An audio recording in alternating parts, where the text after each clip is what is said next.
Hello, hello, we are back. Well, hello. Welcome to the stream. If you're new here, this is, sorry. If you're new here, this is Lord of the Rings Rise to War. If you have any questions, feel free to ask. Oh, man. Yeah, I'm not on camera right now.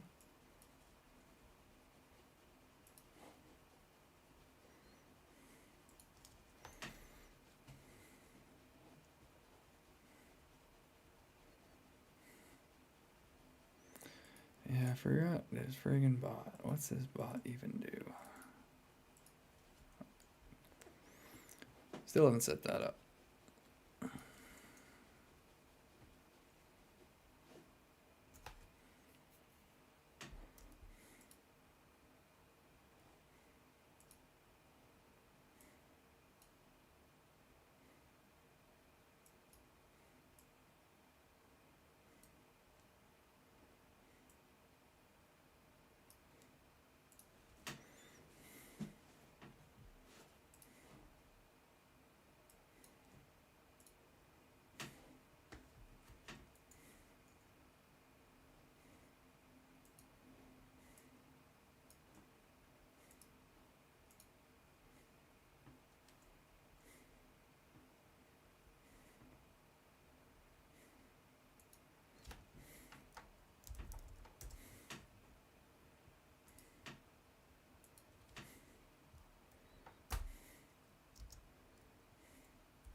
I was muted this whole friggin' time. Oh, God. Silly me. Silly me. Yeah, don't worry, the audio bit rate is probably going to go up here soon. Now that, oh, and I probably need to go and unmute stuff here. Yeah, there we go. Now the game audio is going. Oh, I was not prepared at all. Look at me go. Now my stream's going. No wonder people were just joining and leaving. Oh my God. I was not with it. I was not with it at all. All right. Let's see if that changes anything. I apologize if anyone returns that has left because of that. We've got it fixed now. All the audio is working. You can hear me, the music, and the game.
Aw, somebody took my spot.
Hey, welcome to the stream.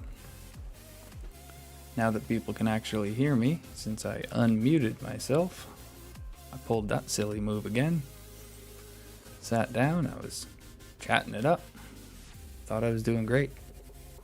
And then I realized none of the audio was going through.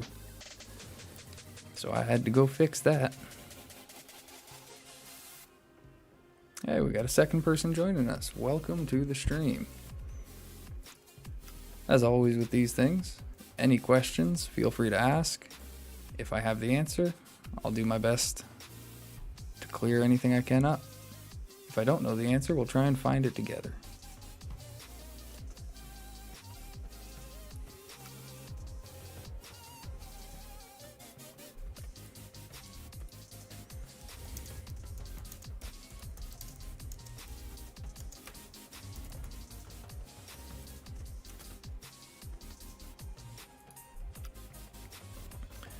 I'm bringing a couple commanders over to this fort. See if I can't help. See if I can't help my buddy Rhino get some fell beasts. This siege damage is a bugger to try and get through without our war declaration, so I'm not doing anything else too important with my commanders right now. Just waiting for tomorrow. Siege damage isn't going to eat up any of my troops. So if I can help out one of my teammates, I'm more than happy to.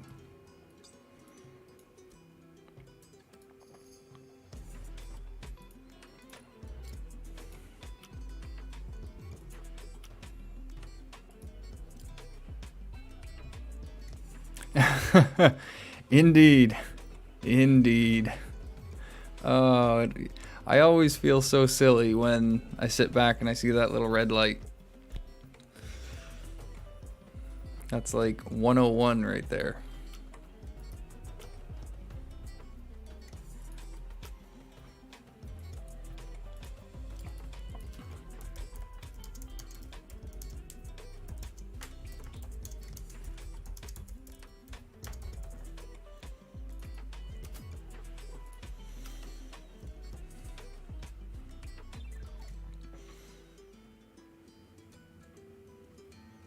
And how is everything going for you, Bill? Hope everything is well. We've had some odd weather here lately. Not really summer weather, but I guess it's better than what some people have been getting.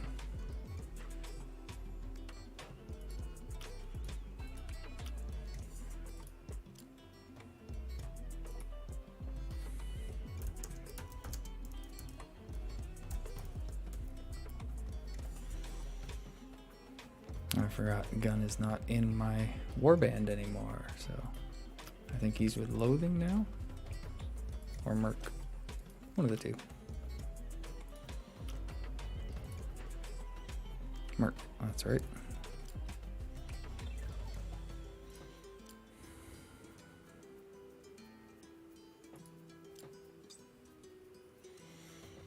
Oh, I'm pretty sure 10 UTC. I think that's 6 a.m. for me. So, I mean, I guess I could just go to bed early.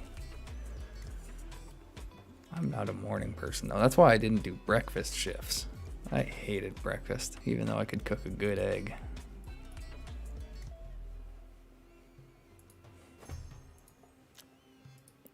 Breakfast shift is for suckers.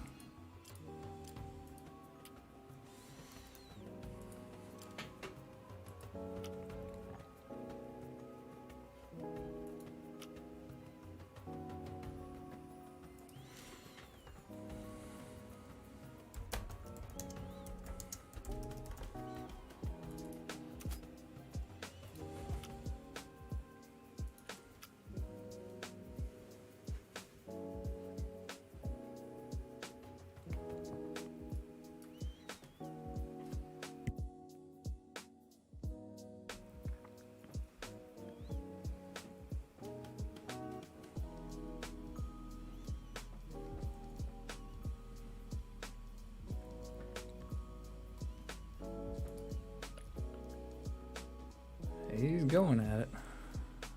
should be able to get a few good hits in to help him. What kind of siege damage am I doing? Oh, okay. Pretty decent, actually. He's got 3 hits in him. He's got 4. Yeah, be able to do some good. Crap, with the moves. If I move them over there, that would be 2 and 3. Still probably enough.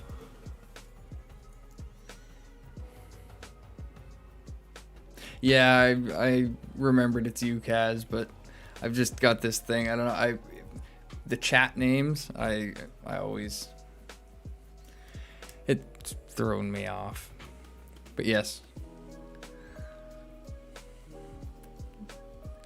Now, are you one of the people that enjoyed the breakfast shift? Because I know there is that certain type that, you know, they can wake up in the morning just fine. They liked getting to work, getting people their breakfast, getting out nice and early, and enjoying their day.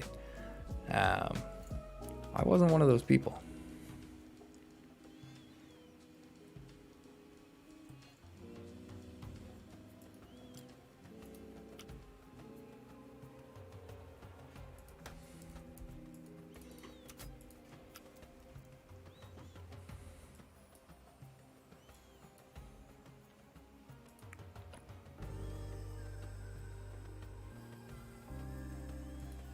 So half an hour.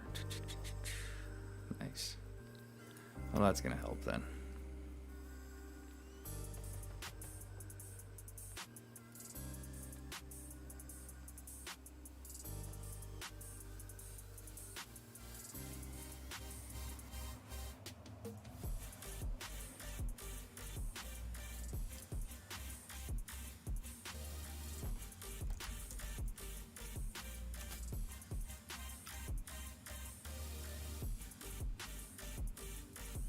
Looks like we got some more help from, I think King dead.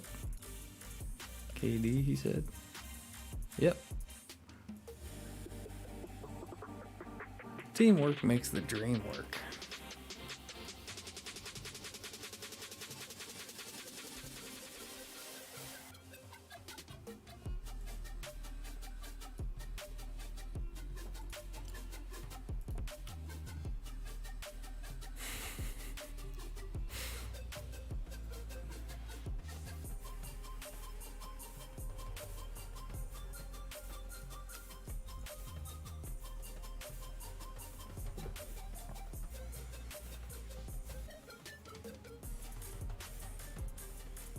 Have a good one, buddy. Don't work too hard.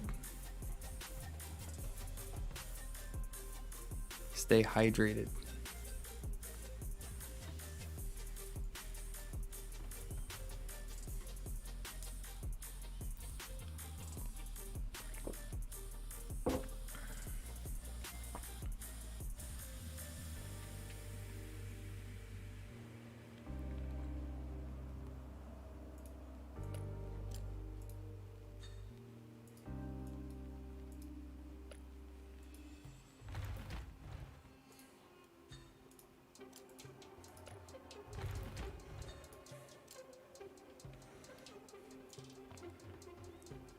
Hello to our newest viewer. If you are new to the channel, welcome to the stream. Lord of the Rings Rise to War is the game. Any questions about it, feel free to ask. I'll try and clear up what I can. If you're a returning viewer, welcome back. Glad to have you back with us. Just sending some commanders over to see if we can help Rhino out with the siege damage on this guy here. It's tough to get through without that war bonus.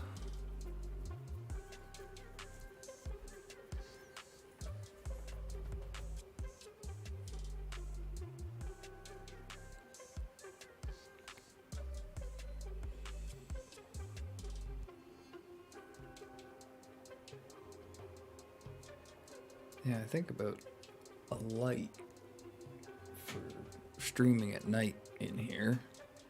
But I don't even know where. Maybe right beside. Yeah, I guess I could put it right beside the table here. As long as I got a strong enough one.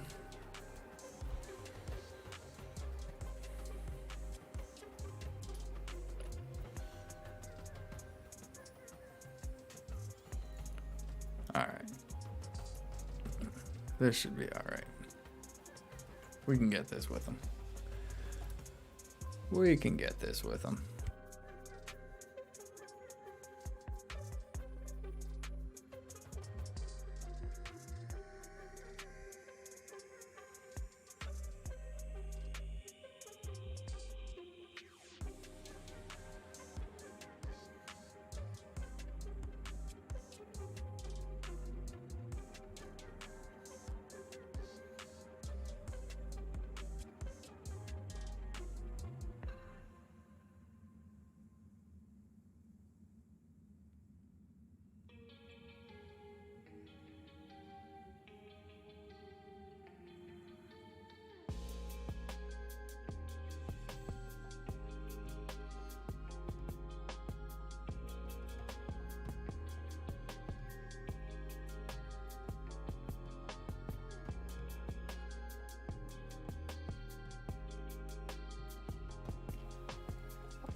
So we're less than 10 minutes out with Grima.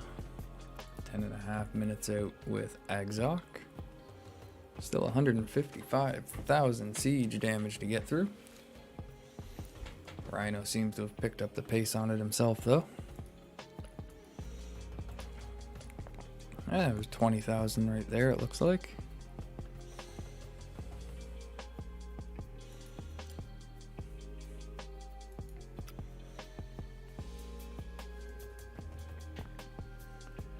Yes, these things definitely seem to be more successful with the face cam. I do apologize for the lack of face cam.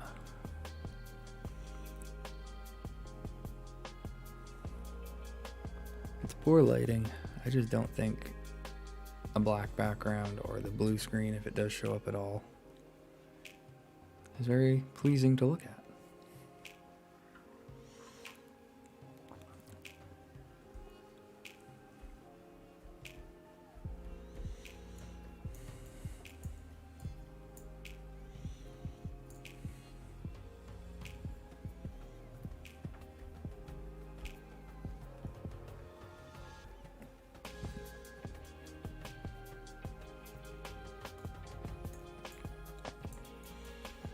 Seven minutes on Grima.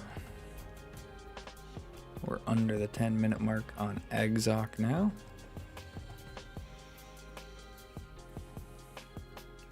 It is going to be nice. Oh, there we go. Yeah, he's down to 75,000. He might get this himself.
And it looks like Anxious Rhino is going to take this on his own.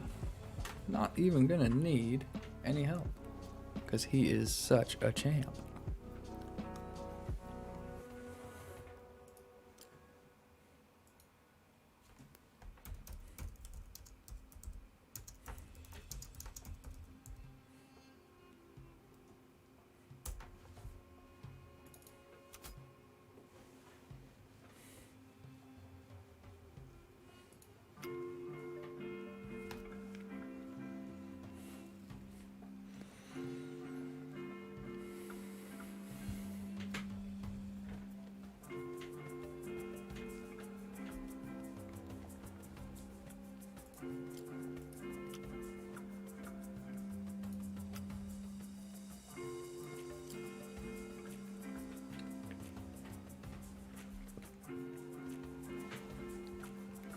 Welcome to the stream. If you are new to the channel, this is Lord of the Rings Rise to War.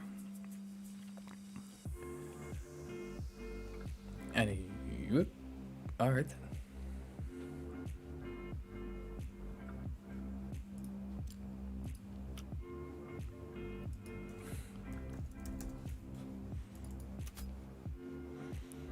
"20 attacks. That is an investment right there. But he got them. He got his. Yeah, there we go. Anxious Rhino gonna get his fell beasts. Congratulations, Rhino.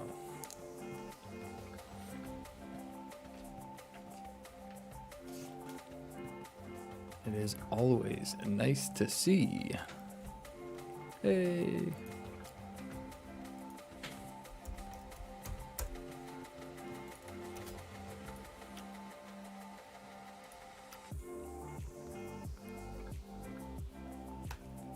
Hey, welcome to the stream. Any questions about the game, feel free to ask. I will try and answer them the best I can. If you're a returning viewer, welcome back. Always good to have you. We're just making some preparations for an attack on Ashen Plains Keep tomorrow.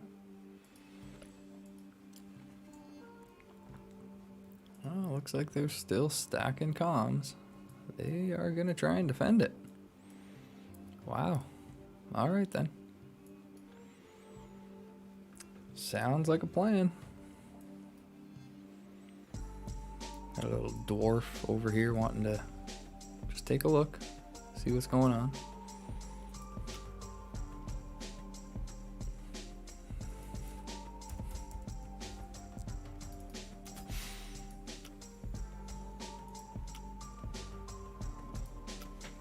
Yeah, that recreational amnesia, that'll do it every time.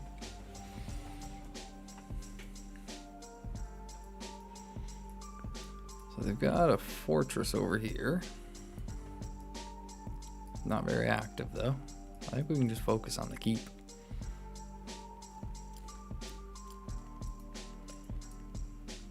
I still gotta get a tile in there, so let's get, since I'm not using Grima now, or Exoc, to help Rhino, I could take a tile over here. I mean, they could probably kick the crap out of this little guy, even with the siege reduction.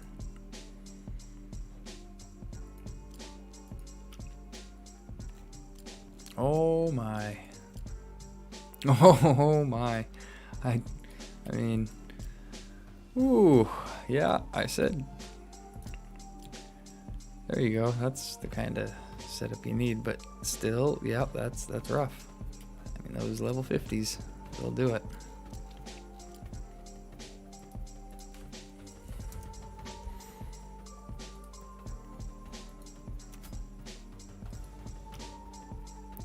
There's probably more coming too. He said there was over 20 attacks.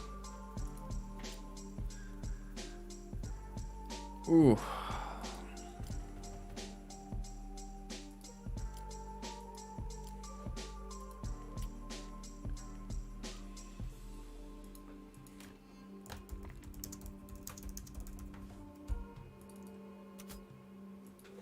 Yeah, it looks like he threw pretty much everything he had at that.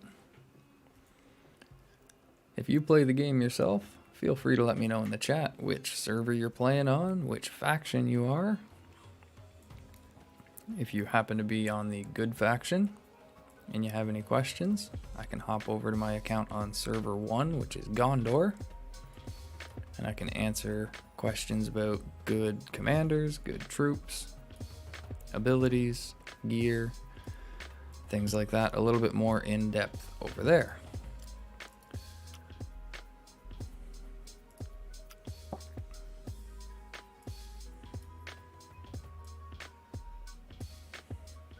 Alright, Grimma's got over there, so he can come here. Mr. Sharku can leave.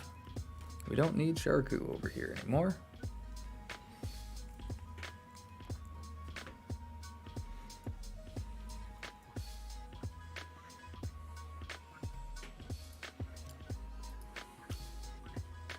Oh.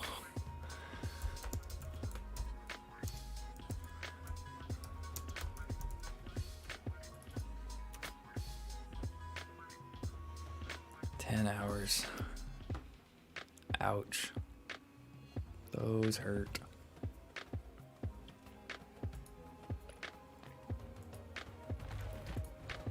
Get Mr. Agzok over here as well now. And we'll see if we can't build a fort here. Mr. Conqueror will be conquered.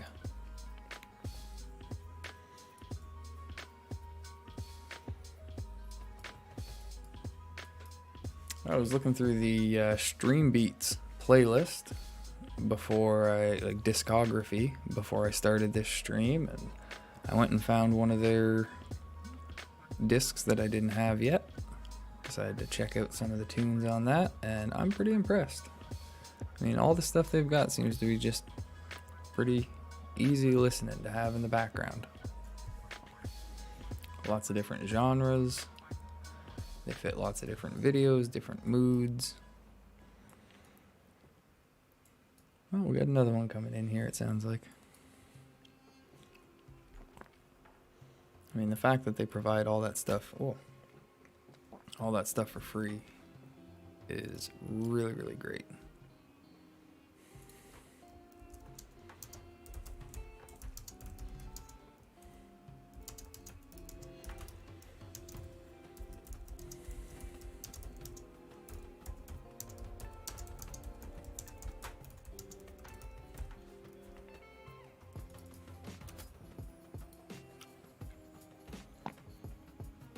Uh-oh. Well, that's never good when they start preparing for war. I wonder where are you going? Right there. Felix. What's up, Felix? He's one of our bigger members, I believe. If not the biggest.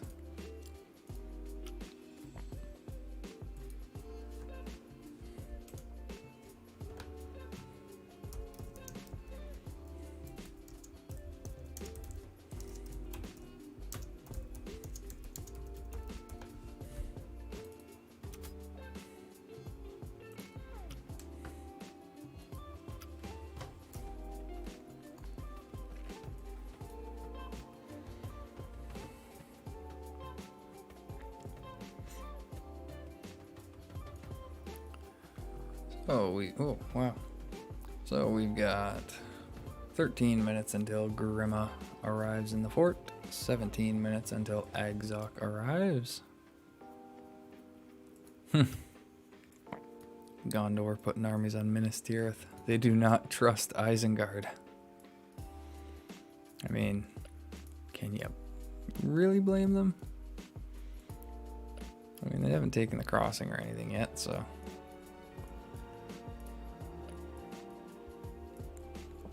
You're probably going to want more forts there just in case, though.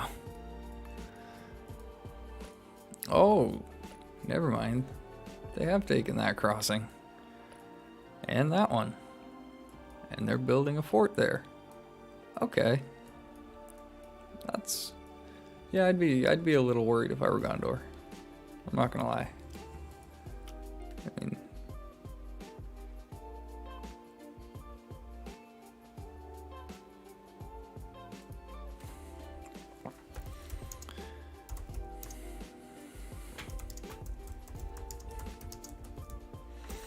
I don't wanna...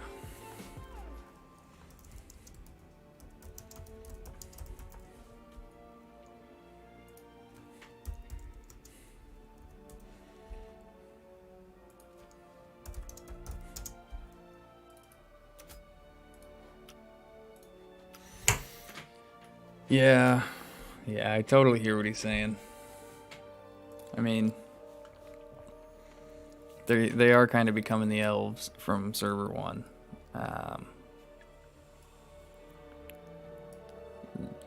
But hey, it's I did say it before and I will say it again, they took it a lot easier on people than some other people in their positions would have. So, you know, they really took their time over here, just kind of hanging out, chilling, doing their thing. Tried to give people time to build up and take some land over here. They can't wait around forever either. They've got to play the game too. So,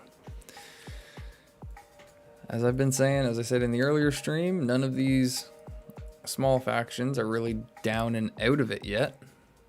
If they could rally the players that they have, figure out where the best places to attack are, figure out who the best people to attack are, when and where, you know, they could still do something.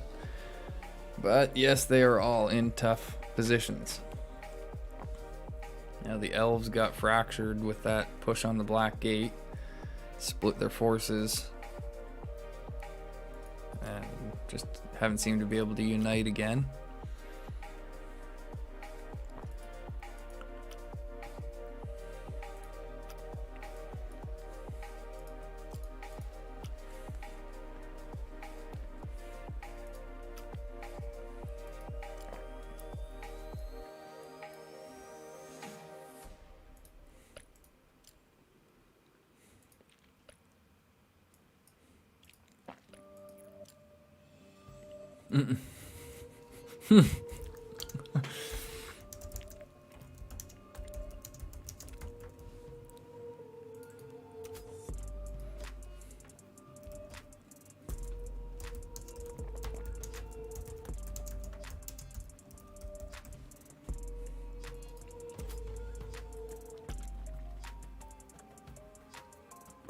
Oh, well, that's really nice, Heisen.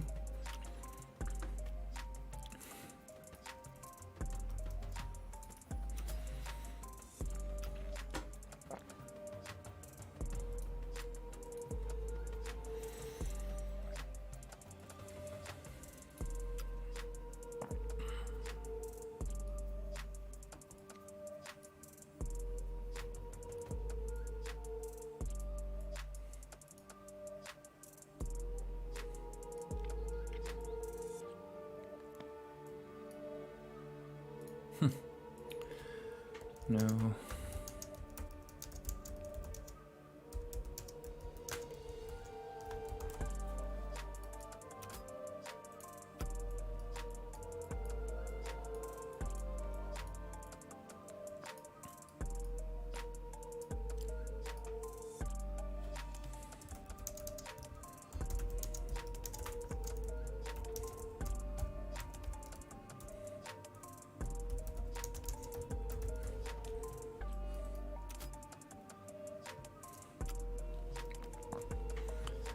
Yeah, like any normal tile, they start unoccupied. And you've got to take out the defenders and do the siege damage in order to take control.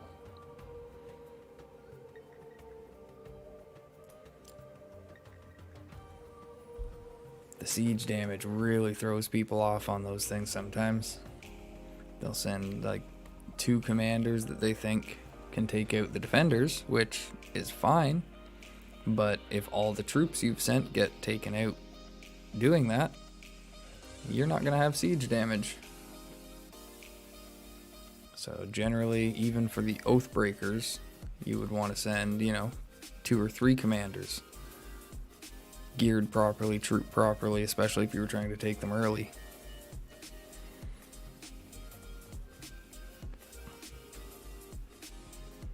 That almost screwed me over earlier. I didn't remember about how many losses I would take in the battle phase, and so all the math I did for siege damage got thrown right out the window. I still had enough, but I had to make some adjustments.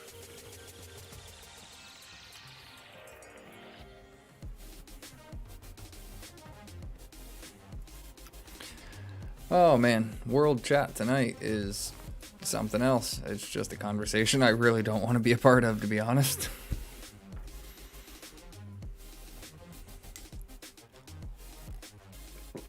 I don't know if people are serious. I don't know if they're joking.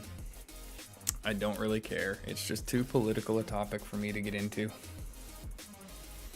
It's too complicated a topic. Too nuanced. Especially to try and chat about in 200 characters at a time. With a chat time restriction.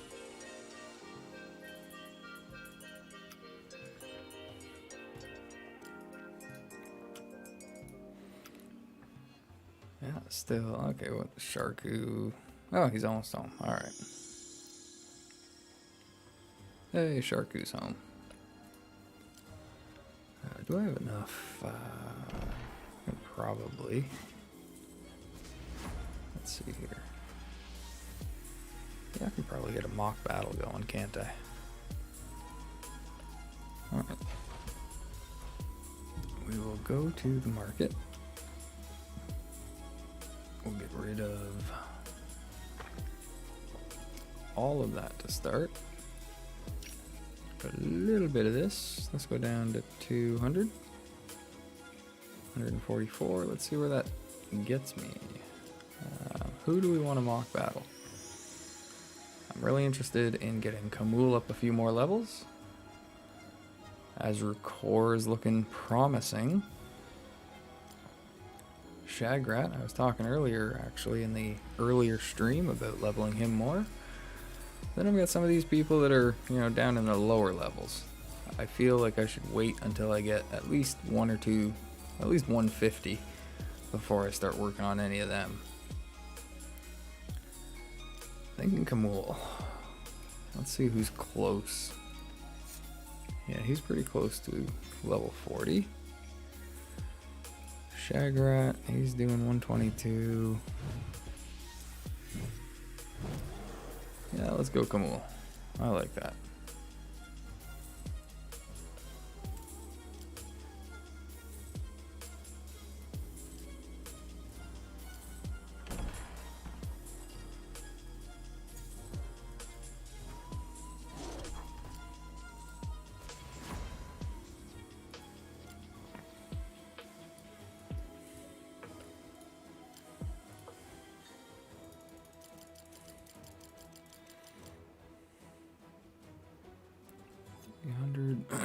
They'll get 345,000 for that.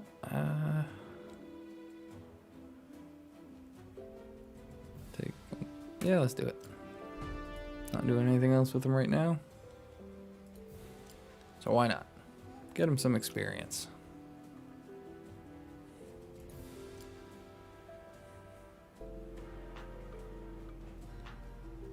Yeah, I did, Phil. I mean, you got 1,200 Snagathrax. The Sentinel's just not really great.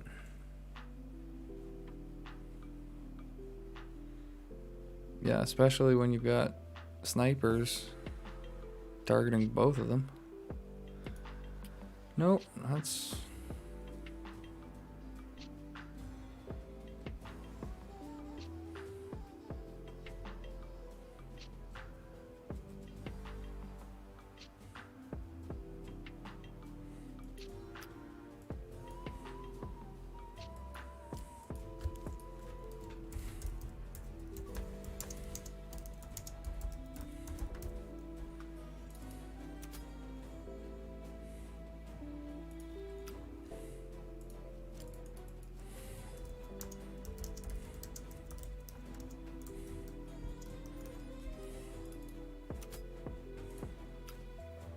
Yes, I like my grandma. That's for sure.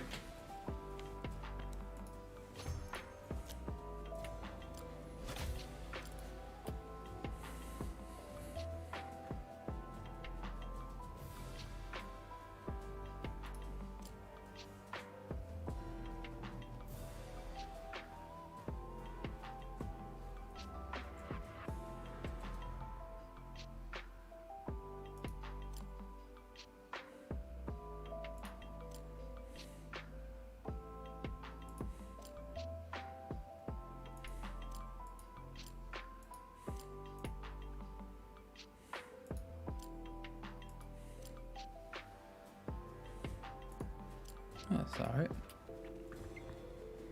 Oh yeah, Gollum would be cool.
We've got less than 3 minutes until Agzok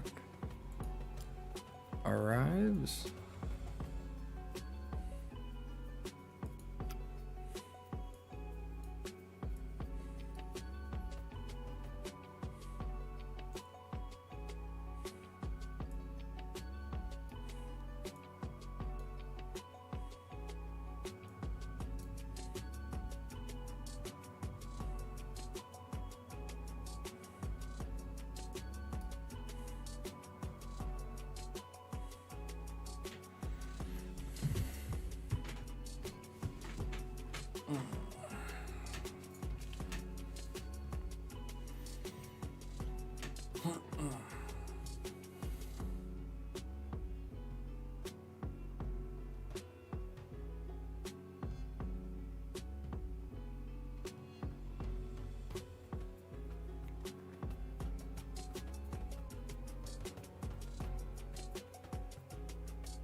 Minute and a half on Agzok.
Hello and welcome to the stream. If you're new here, this is Lord of the Rings Rise to War. Any questions, feel free to ask. I'll try to answer them as best I can.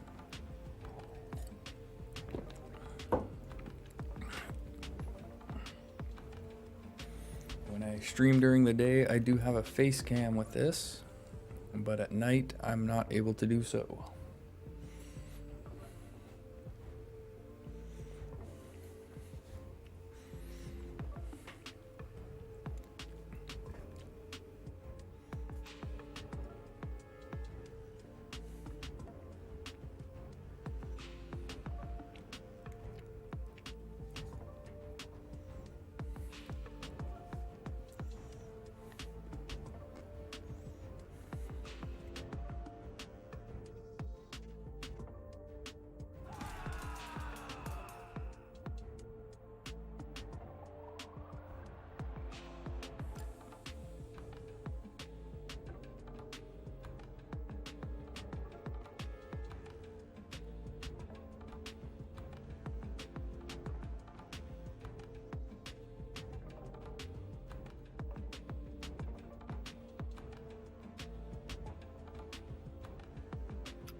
Well, in order to prepare for the assault on the keep, we've started moving our forces right up next to it, trying to build as many forts as possible. I've actually got a few commanders right now, trying to get myself a slot for a fort right up front.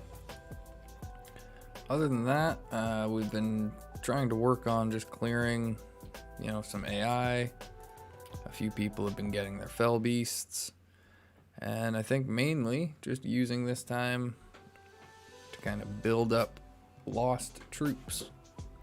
I know there was quite a few of us that took some heavy losses trying to get through the crossing yesterday, so I imagine there's some people still needing to refill their barracks.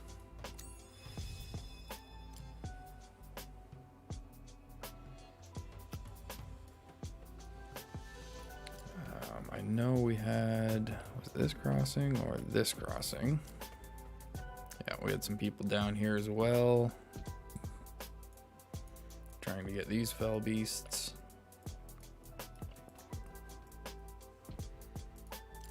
And then if I remember correctly, we've got somebody moving in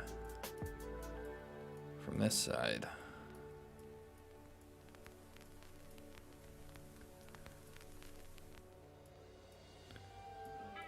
Yeah.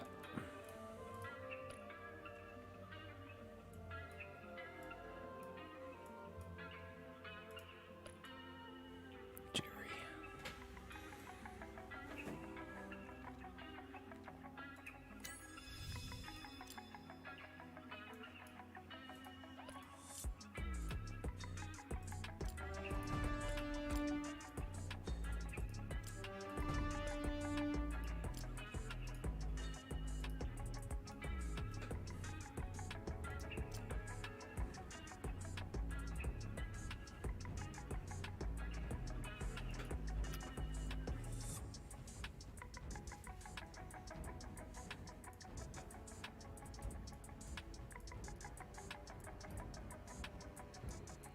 We know we're not going to need a whole lot of people involved in the attack tomorrow. It's only the 8 level 25s and 4 million siege. It just depends on how many commanders they end up getting on. They've got 6 here already ready to defend, but I don't know if I had any reports from these guys, so I don't know what level their commanders are or what troops they're going to be using. No, I still have not tried out the fell beasts. I've got the 65 that I recruited. They are done, but I haven't actually tried them yet. Where did I put them on somebody? Yeah, okay, I've got them on Agzok right now. Just because.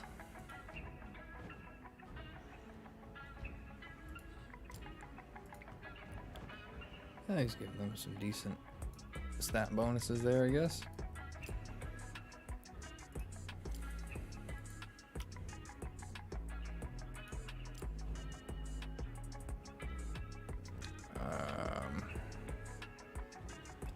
I mean, we don't really have to.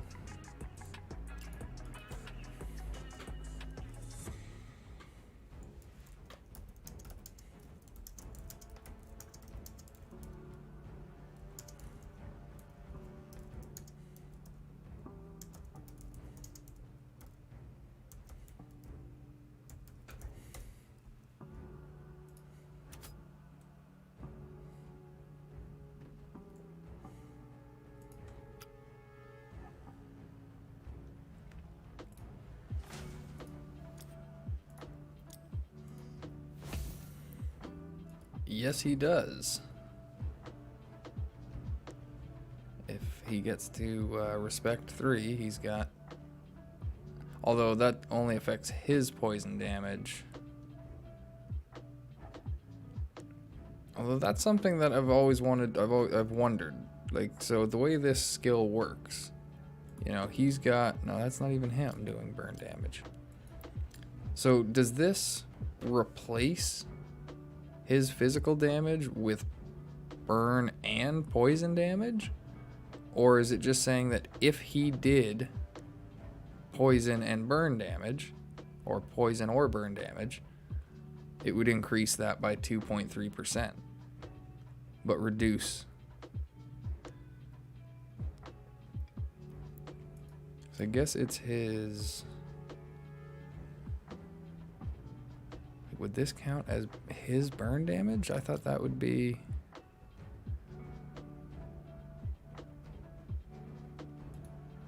Yeah. This conspirator skill, it does confuse me a little bit. You know, somebody like, was it Sharku here? It's a little more straightforward.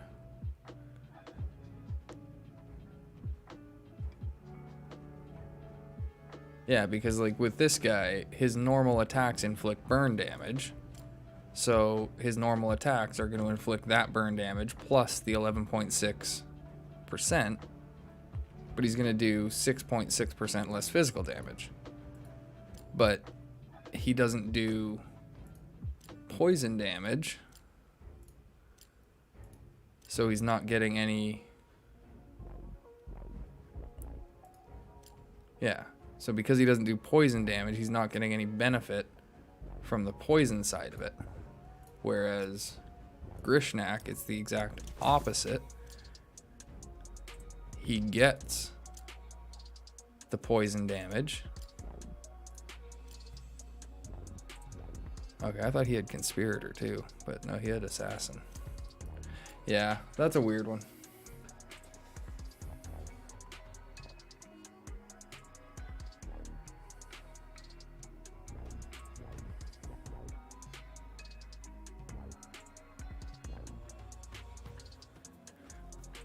Yeah, that's what I mean. Sharku does burn damage as normal damage.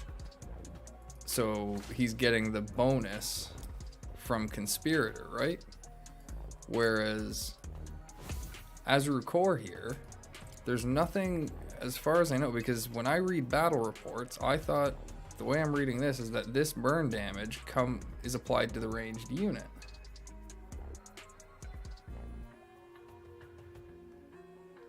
Yeah, no, that I got, is that, you know, they were basically, you know, they were sharing it between poison and burn commanders.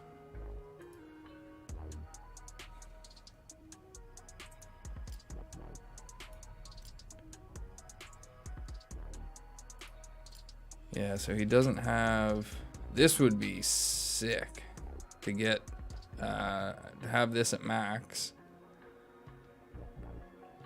Along with this.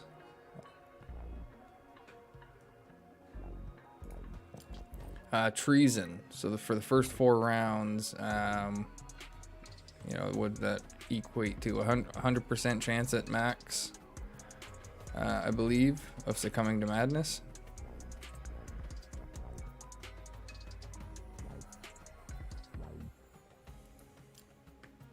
And then trickery. Yeah, trickery's a nice one as well. Deals the physical damage with a 50% chance. And I think it's the physical damage on this one that increases. And it stays at a 50% chance of imposing madness.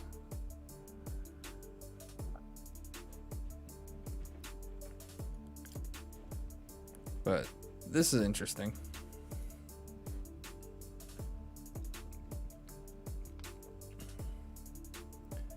Yeah, that's kind of what I figured, is that, you know, the Conspirator isn't really great for this guy because he's not doing a lot of burn damage himself.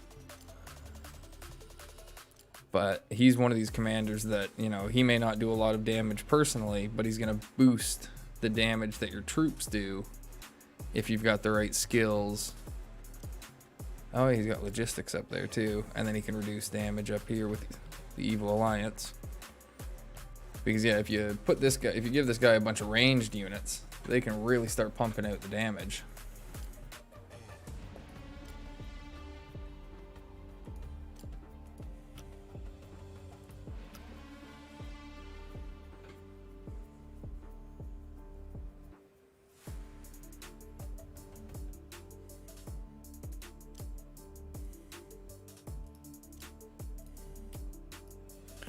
26% left. Oh boy. Alright, we gotta send you back.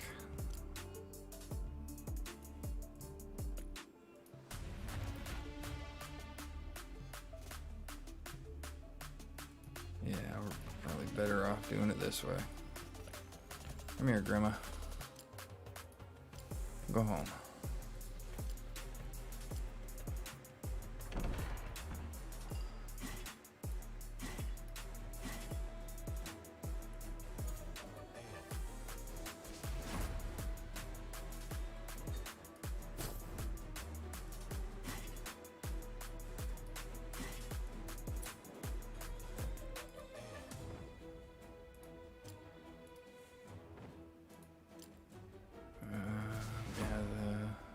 Only got 65 of them, but they do 50 siege apiece. And then if I add in some mountain trolls, 72 grand. That's pretty decent. Alright.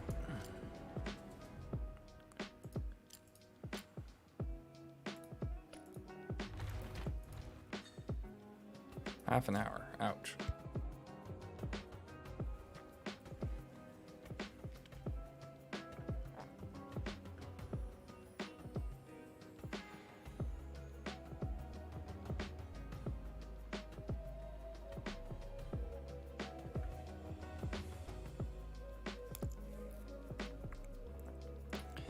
Yeah, R5 Witch King.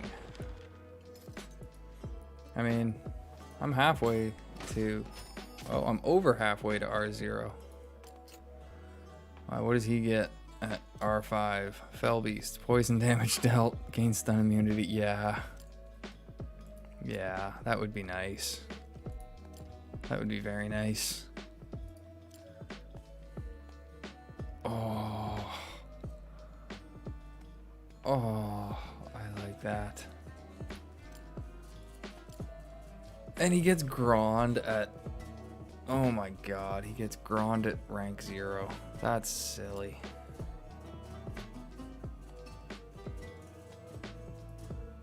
Yeah, this guy's just crazy strong. This is like his weakest tree right here. That's still pretty strong. But no, I have not done well with the... I gotta get these done before 8 o'clock. Go do some stuff. I don't even care who does them. Go. Get out of here. Go find me some gear. Some good gear too, you bastard.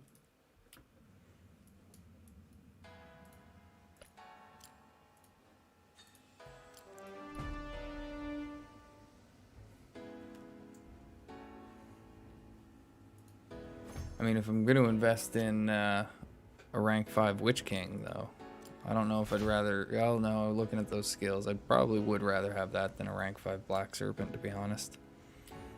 I was coming into this thinking R5 Black Serpent would be the big one that I want.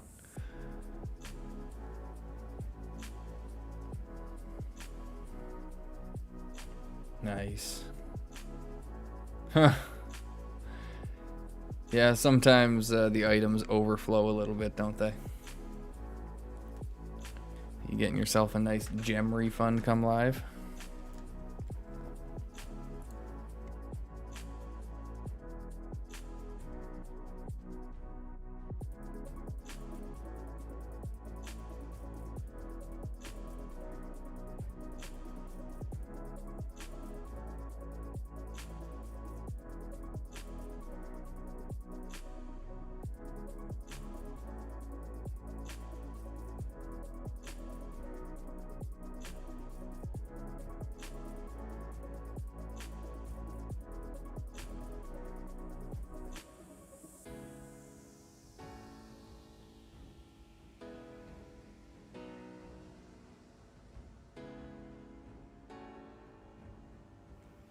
Yeah, I think I'm sitting around the same.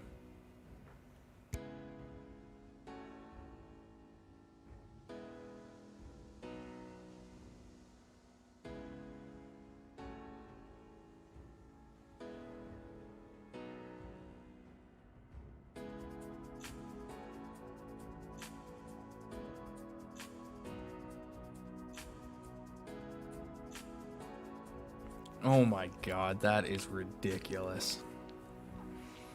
I mean, to people that have that kind of money to be able to spend on a game like this, more power to them. But holy crap, that is...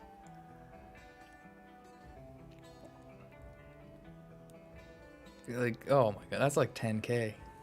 That's like 10 grand, if not more.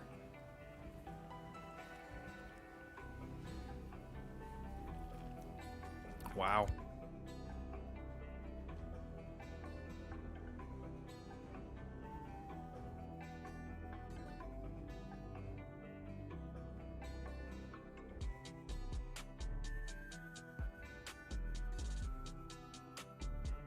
I mean, my math could be way off on that one, but I'm pretty sure that's roughly what somebody told me the translation was.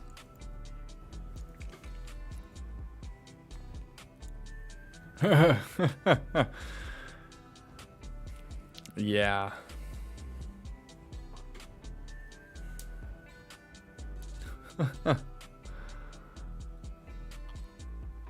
My god.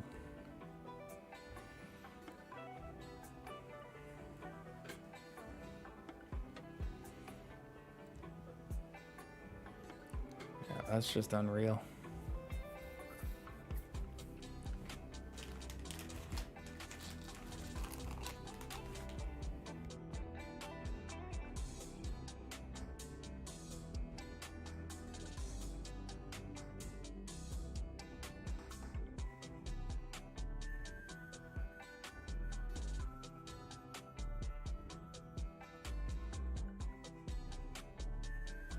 I tell you, I hope the developers are getting paid well.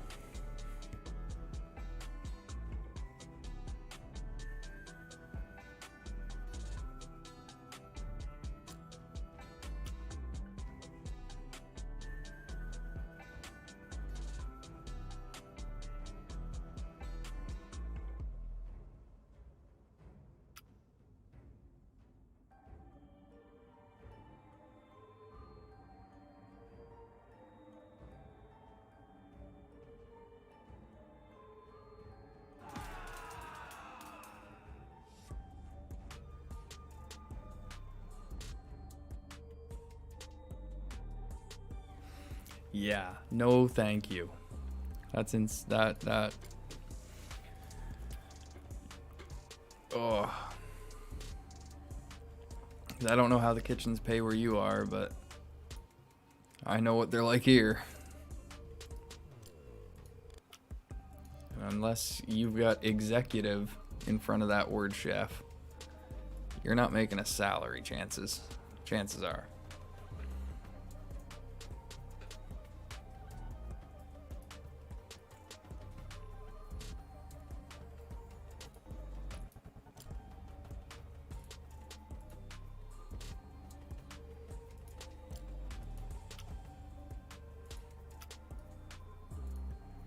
Oh my god, 9%. Ugh.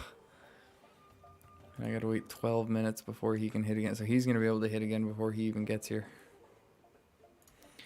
Whatever.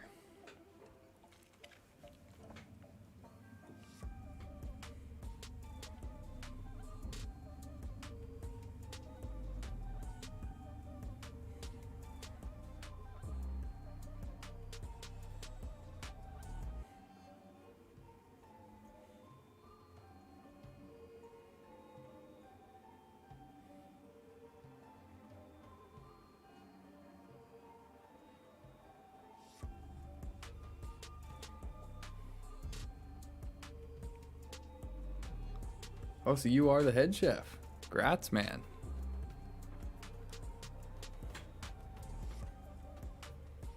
Definitely trying to sell yourself short, you were then.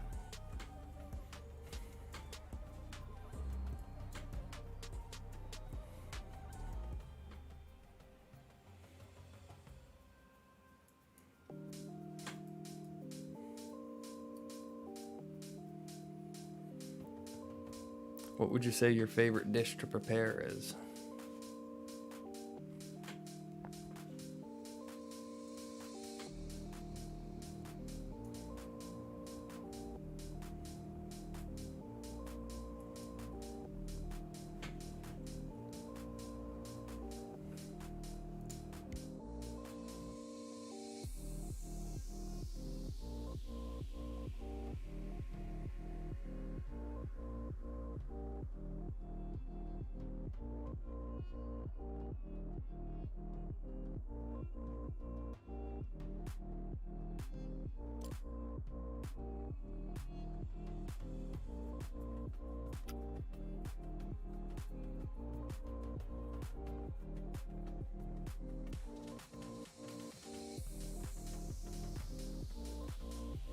That is very true. That is very true. It's much different to lead a team and delegate than it is to actually execute yourself.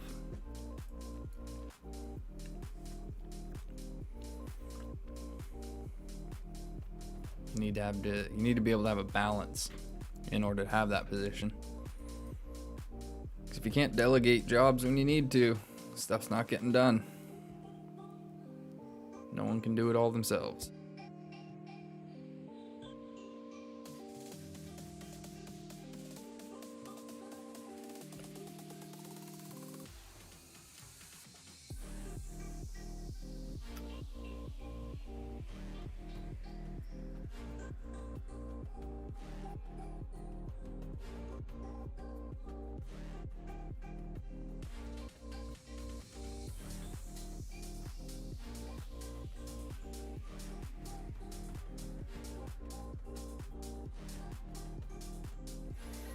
Yeah, there's a lot of people like that, I find.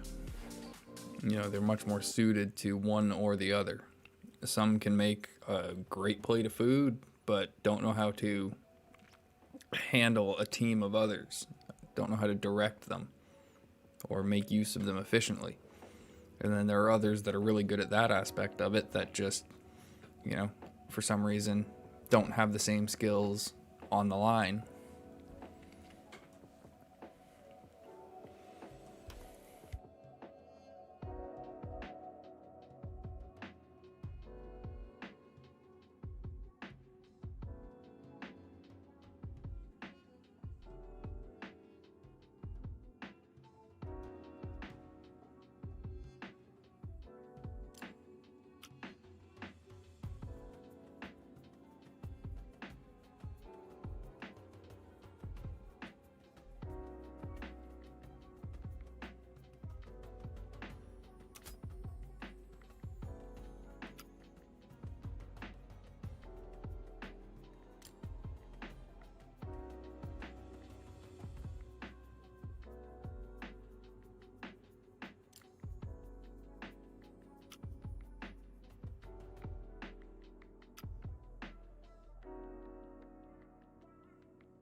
I like that answer.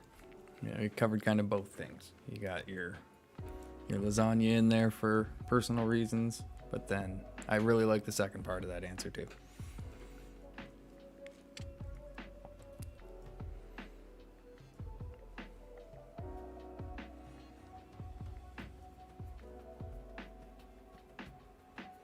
It's one of those things, it's hard to pick, hard to pick a favorite dish sometimes. Every dish is unique. Everything has its ups and downs.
Wow, man, good on you.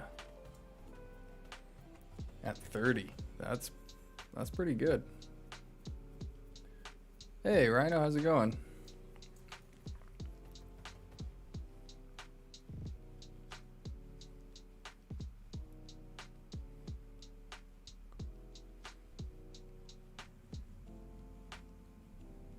No, really good on you, Kaz.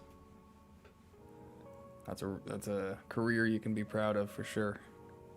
It's not an easy industry to maintain, you know, longevity in. There are a lot of people that burn out really quick. So if you're able to do it, good on ya. If it's what you love, man, that's what counts, right? If you love what you do, you never work a day in your life.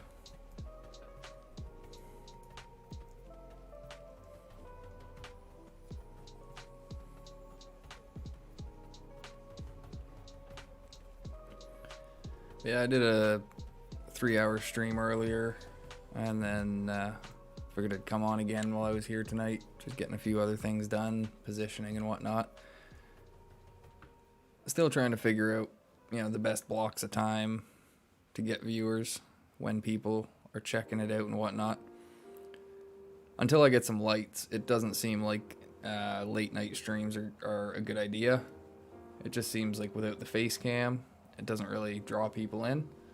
So looks like I'm gonna have to stick to the earlier in the day streams, which is fine.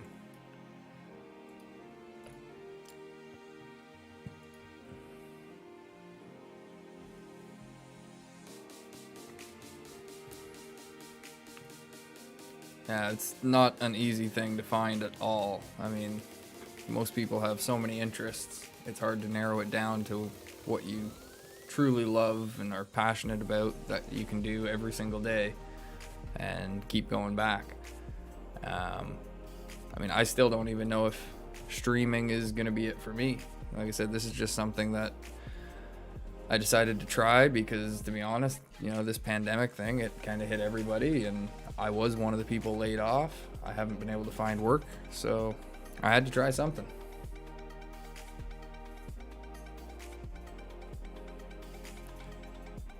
Yeah, that's exactly it, Cass. You know, it's not like they burn out because they don't enjoy food anymore. You know, it's really hard to actually lose that passion for food. But there are so many other external aspects going on in the kitchen. The schedule, the workload, the hours. I guess that's the schedule, you know.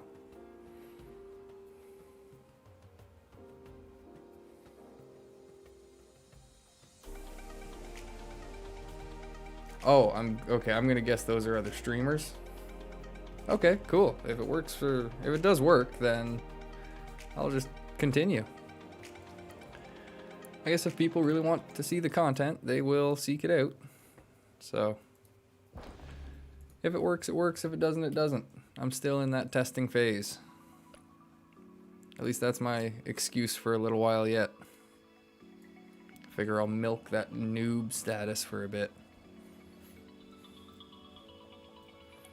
I mean, I'm trying little by little to, you know, make small improvements here and there. Was able to get a new mic that definitely improved the quality.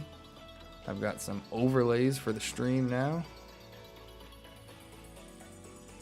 Oh yeah, I was actually thinking of, because I figure this will probably be another 3-hour one, so we're about halfway through. I think I'm gonna go take a little smoke break, and I will be back.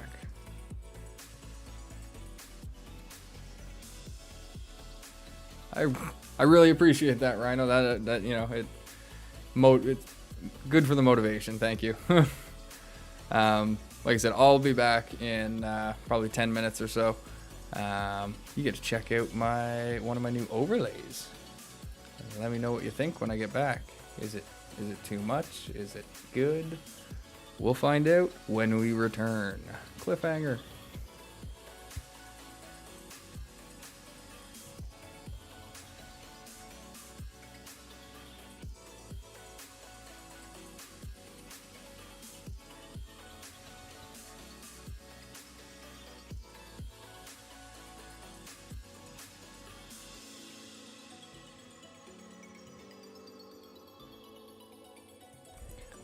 I was about to step out and I saw your message there, Cass, and yes, I mean, all of those, I find especially, you know, the bosses that don't know what a kitchen requires to run. there are so many that aren't willing to put the money in to put out quality food that people will not mind paying for, that people will be passionate about cooking. Like you said, understaffing, and unfortunately some customers can be a real pain to deal with, but that's just service in general. Rant over. I will be back.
And we are back. Hello again. What did I miss?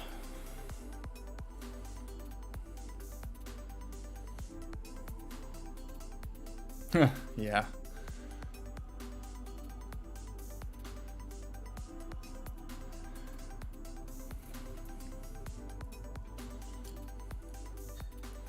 Go Exarch, finish him off. Oh geez, Era's back.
I find that sad. It really feels like a lot of people in the smaller factions like Rohan and the Elves now, even a lot of Gondorians it seems, have quit, almost feeling like there's no hope. And it's like we're, what, 2 weeks into the server maybe? There's still almost a month left. People are just now starting to get 50s. You know, we're finally starting to get into the end game when things really get interesting. And everyone's leaving.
And I was muted again. God dang it. Yes, I agree. That was quite the awkward move. I saw that and just kind of wondered, has he looked over here? Not gonna put it in chat. Figured that'd be rubbing salt in the wound. So I wonder if I've been muted the whole time since I came back. I may have pulled one of those silly moves where I forgot to unmute myself when I sat down.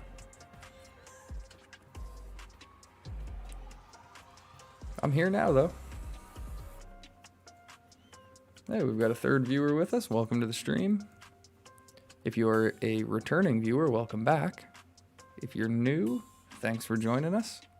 Any questions about the game, feel free to ask. Lord of the Rings, Rise to War is the name of it. It's a great strategy game on mobile. Unfortunately, it is not on the Play Store at the moment since the beta servers are full, but it should be releasing later this year. I've got some videos up covering beginner tips and tricks. I plan on putting more out as well.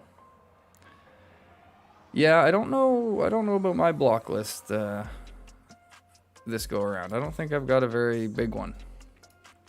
But there have definitely been some people that I've seen that have come close to making it. Oh, yeah, I've got, I guess, one guy. I was sick of hearing him.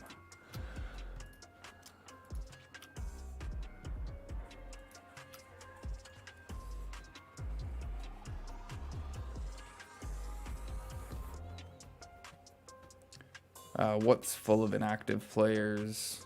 Cass? This server, or? Because I know this server's got quite a number of inactives.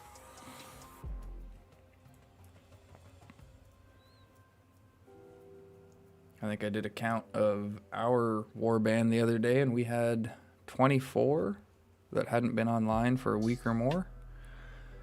The only reason I haven't gotten rid of them yet is because we don't actually need the space, and they are giving us a little bit of a boost to our total fellowship. Yeah, okay, most of them just in general.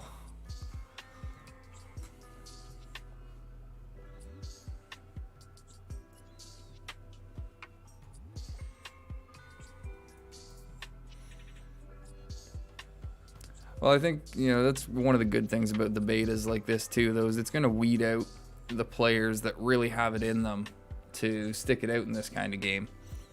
There are going to be some that think you can just walk in and have instant success, and then there are going to be the kind that realize that it's a late game kind of strategy that needs to be implemented here, and if you can make it to that late game in a decent position, you've got a chance.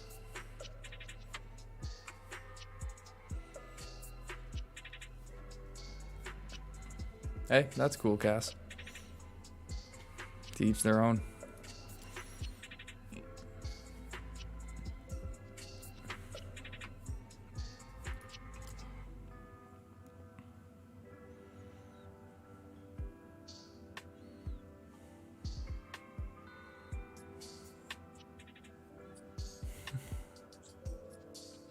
Oh, really, Era?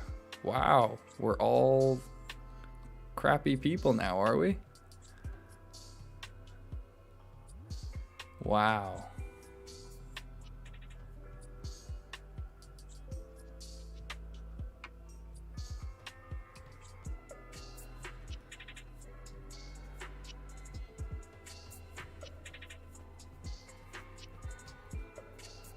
Yeah, I don't think enough people understand what the seasonal resets are going to be. I think they need to really come out and finally officially state what they're going to be, and really explain this server merging idea and explain all of that. I think that'll give people more hope, because it is kind of hard to understand, and we are putting a lot of faith in it right now. No, that's fine, Rhino. I totally understand what you mean. Like you said, this is kind of juicy stuff right now. I feel like I'm watching a soap opera. I know we've got a couple more people with us. Welcome to the stream. Yeah, we're just kind of laughing about World Chat right now. There's some drama going on there. Other than that, we're just kind of preparing for an assault on Ashen Plains Keep tomorrow. If you have any questions about the game, feel free to ask. I'll answer what I can. If I don't know the answer, we'll find out together. It'll be a fun journey. We've got a dwarven spectator here, Zickus. Is his first name Bigus? Bigus Zickus?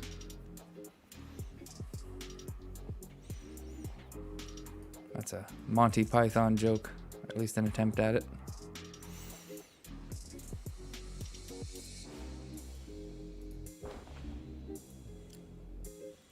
Anyone interesting in the free agent pool? Yeah, I haven't seen him before.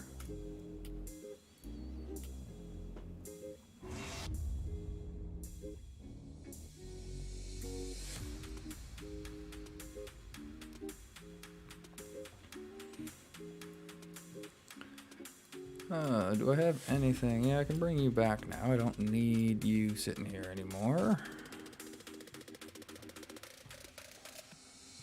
Only watched. Holy, I mean, if the only Monty Python movie you watch is Holy Grail, then you're good.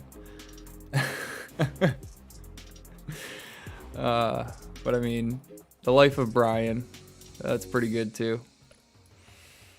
Yeah.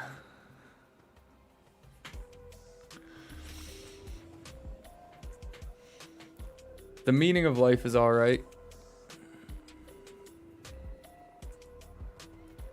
But I mean, always look on the bright side of life at the end of Life of Brian. That's just great.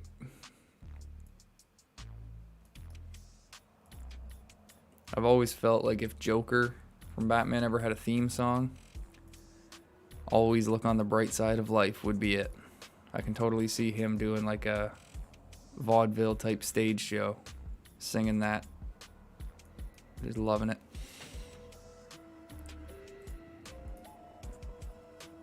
Just about a flesh wound. Yeah. Now, the thing is, I mean, Catholics, I feel like they need to understand where it's coming from. You know, I imagine you've heard of the Book of Mormon by the guys that made South Park. You know, there's a lot of Mormons that absolutely love that show because they kind of understand that, you know, there are certain aspects of their religion that are kind of funny.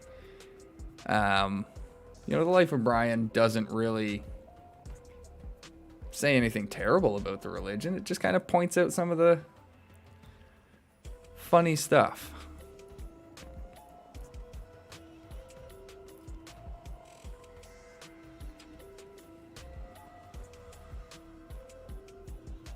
Yeah, I'm supposed to be Catholic myself, I think. I think my whole family's like Roman Catholic. I don't know, what's it called? I did communion, I think it was. But as I got older, I started to question it a little too much. See, we're up to 5 viewers now. That is excellent to see. Welcome to the stream, everybody. This is Lord of the Rings, Rise to War, as you see. If you have any questions about the game, feel free to ask. I'll try and answer what I can. If you're just wanting to check it out for a bit, not a problem. I'm just repositioning some commanders. See if I can... Yeah. Yeah, I know I'm sending him back. He didn't do anything, but... So I'm just trying not to expend too many troops before we assault that keep tomorrow. Which is why I'm not taking a lot of tiles, not doing a lot of stuff like that.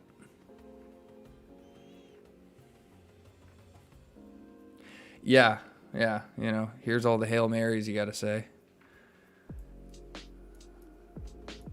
First you gotta confess them.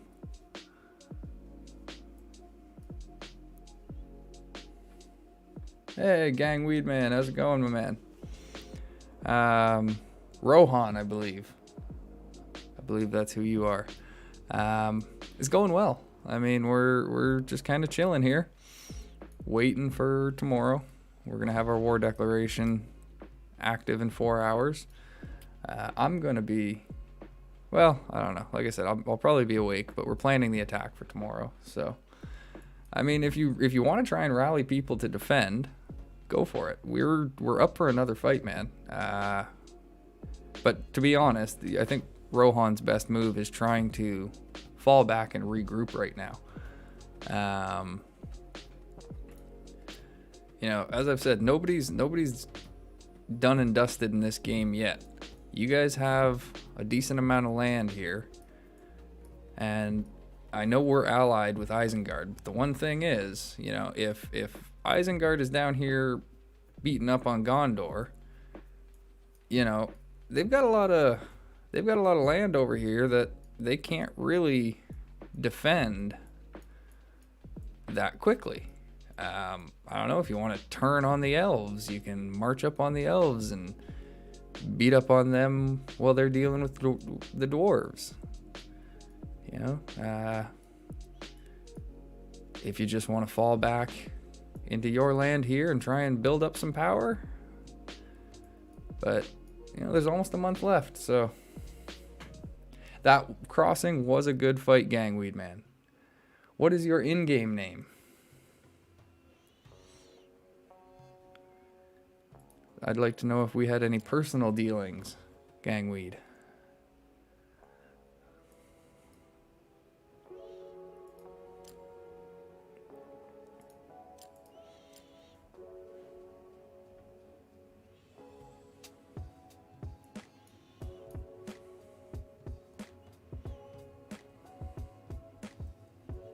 Oh, hey, Robbie, how's it going? Yeah, man, that was a good fight. You've got some good comms, dude. I remember reading some of the reports with your name. And yeah, you definitely you stopped some of mine in their tracks. I'm pretty sure I hit draws most of the time when I faced you, even with my top guys. So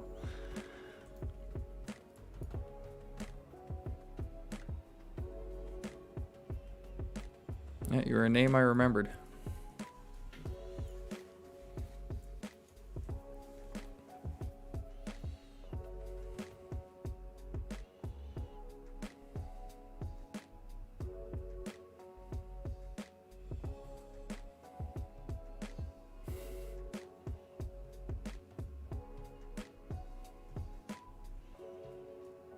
Yeah, I agree, Rhino, that, you know, if Rohan really threw everything they had at defending the keep, they could probably hold us off most of tomorrow, maybe.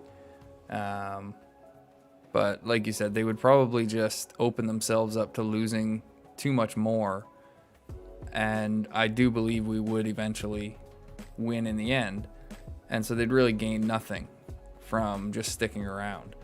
As I said, this, you know, coming after Ashen Plains, this has been nothing personal against Rohan. It's just, this was our plan. This has been our plan for quite a while now. So, hey, everybody starts off new, Gangweed, or Robbie, whatever you would rather me call you. But hey, that's the only way you get better, right? Is by practice. And just try new things. Learn what you can. And try it differently the next time.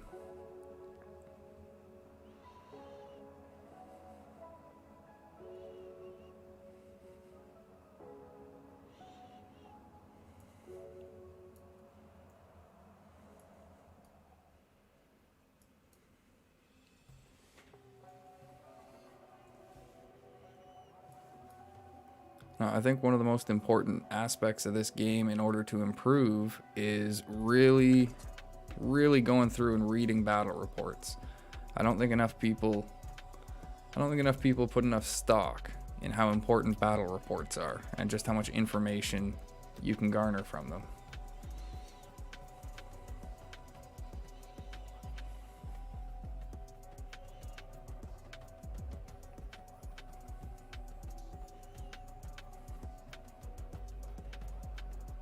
Yep, exactly. We are, like, everyone that's involved in these betas, we're all going to be better come launch. regardless of the outcomes, we've all learned. And isn't that the most important thing? We've all learned, we've made friends along the way.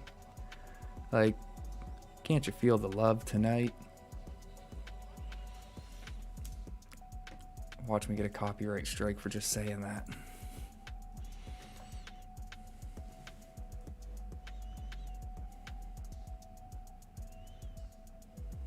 Yeah, that's, you know, that was the whole thing. When we came up against Rohan, we completely had to rethink our troop compositions because we had been fighting Gondor and the elves, which, to be honest, going against Rohan, those units are useless.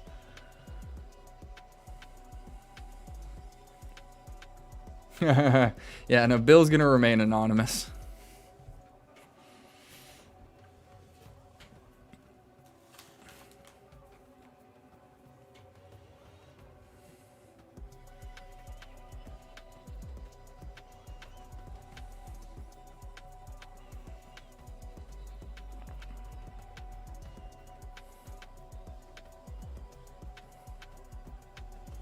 Straight Gucci. We did start off kind of rough, didn't we, Bill?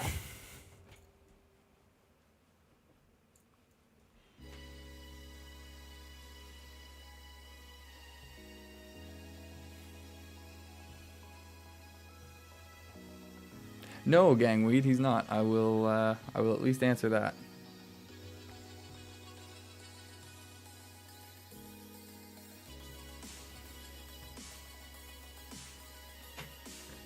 Well, that's why I've switched to calling you Bill after you said that. I didn't want to give it away. But if you let him know, then that's fine. He's just got to do a bit of detective work at that point to find out.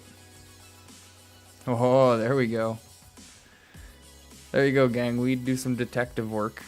And you should be able to figure out where Bill plays.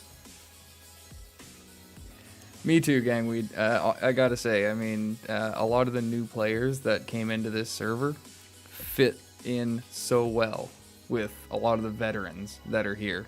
You know, the same sense of humor, the same sense of fair play, the same sense of teamwork.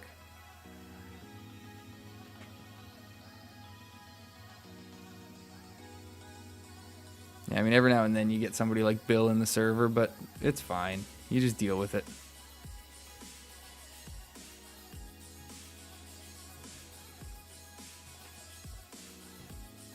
How did this happen, Bill? How did I go from being the angry dwarf to the guy that helps everyone out now? That's a really weird swing, isn't it?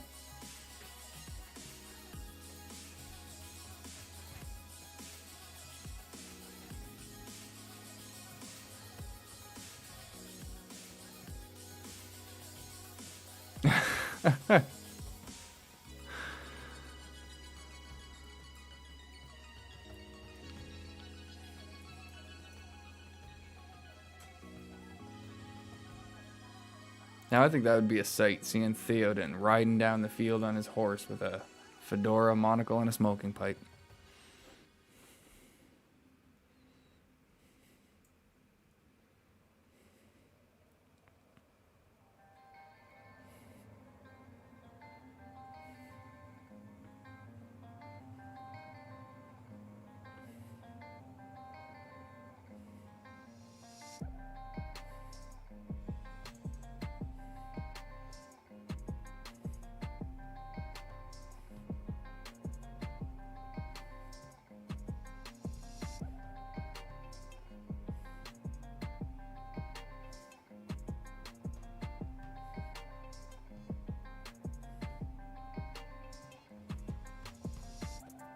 After my split with Fots.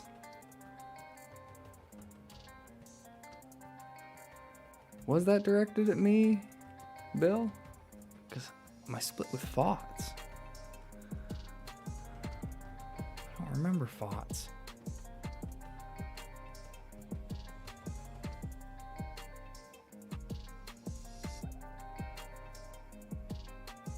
Was that the one that, what's his name? Az or something was the leader of. I think it was the first. Yeah, I think it was the first fellowship I was in as a dwarf. Back up to 5 viewers. Ah, yeah, okay.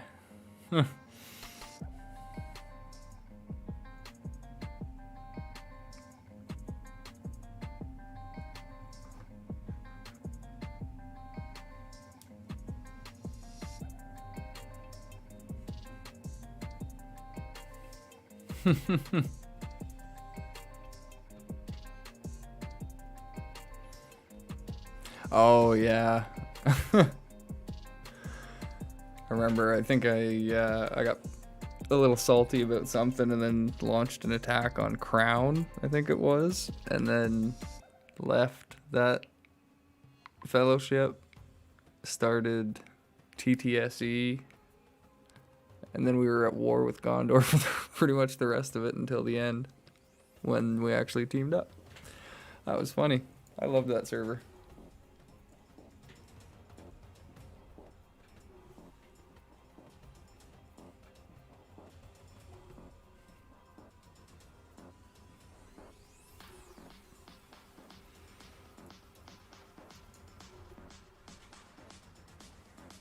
Oh, I was supposed to add somebody to Discord earlier. Crud. Oh, no. Because now I don't have that chat. Oh, I gotta do that stuff at the time. Because now I can't go back and see that chat. Oh, I dropped the ball on that.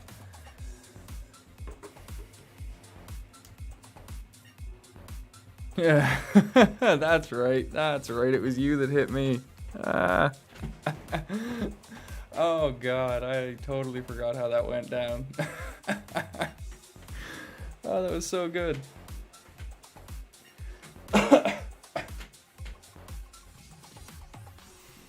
Yeah, I was a bit more of a loose cannon back then. Like I said, I've calmed down a little bit, I guess. Play a bit more tactfully.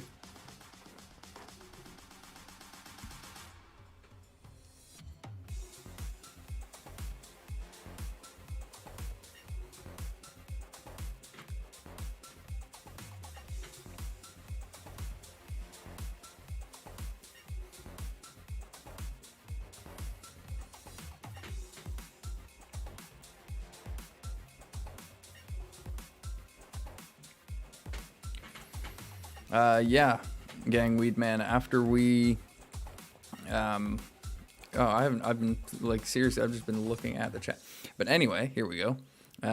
After we had our little skirmish, with Gondor down here, we ended up realizing that we had to pull back into Mordor and basically hide behind Minas Morgul. We did try to break out of the Black Gate and take Daggerland. But just as we reached Daggerland Keep and were getting ready to take it, that's when the elves marched down and started putting forts at the Black Gate. And so we realized at that point that even if we took Daggerland, we were then going to be trapped between Rune on this side that had already taken Ashen Plains, I think, and elves over here. So we basically had to pull back and hide in here, and that was when we came and took Rune. Because our only option at that point was to come up north, which we did, and take Hills of Rune, which then let us come over and start trying to hit from this side.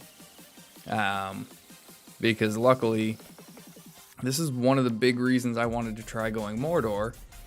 It's about the only faction I know of that has defenses this solid from the beginning of the game. These 30 level 45 defenders are no joke. And we've got the same thing over here on Minas Morgul. So, if Mordor needs to, in my opinion, the best option for Mordor starting off is to, one option, yes, is to get some forts up here, push out into Daggerland and Ashen Plains this way, maybe come down into Anrian down here, or sorry, not Anrian, down into Ithilien here.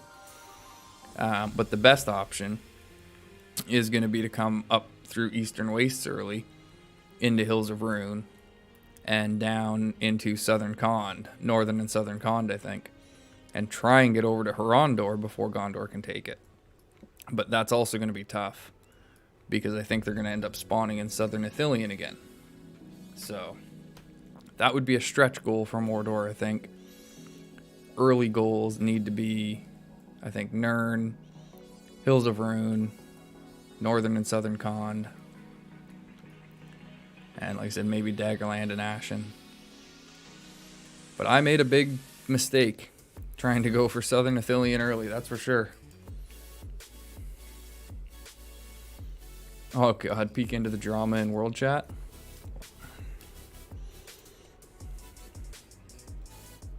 How far up do I gotta scroll?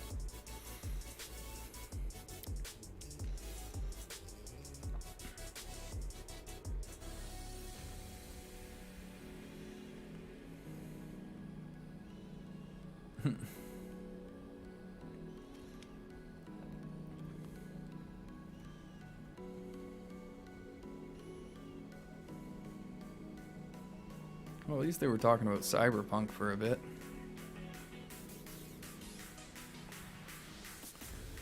I don't know. I don't want to scroll that far up to find it. Seems pretty calm here.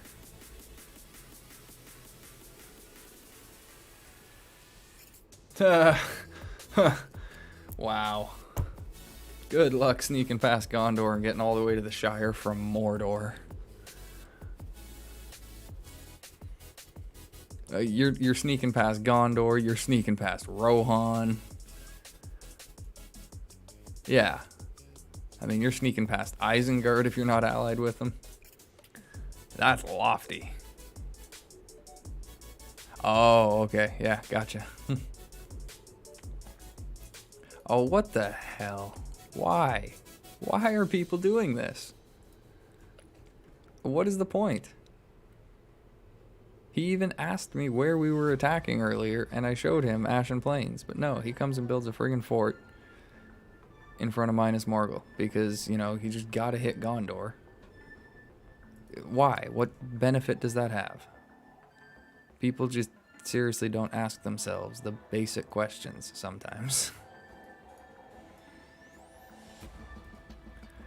But hey, everyone plays the game their own way, so as long as he's having fun.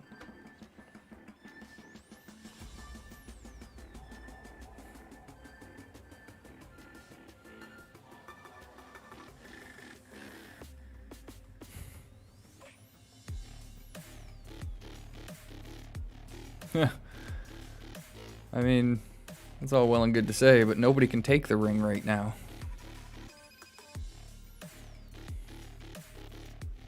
And yeah, early game decisions, I find they definitely make or break your starting progression. I've been taking a look at the map. I've been trying to think myself, like if I were Rohan, what would I do? What would my move be if I were Rohan? And like I said, I mean, I look over here and I see that, okay, there's a ton of Isengard down here. Well, their sandcastle doesn't look too bad at rank 10. You know, do they still have a bunch of Isengard up here at the Undeeps? Yeah, they still got a bunch of forts up here. They could definitely reposition here quick. I mean, Bill's here watching this, so he's gonna report back anything I say to Soar, but I'm just, you know, letting you know, this is kind of how I would go about it myself, is just looking around, trying to find out where, like if Isengard is the target that you're looking at, where are they weak? If elves are the target, where are they weak?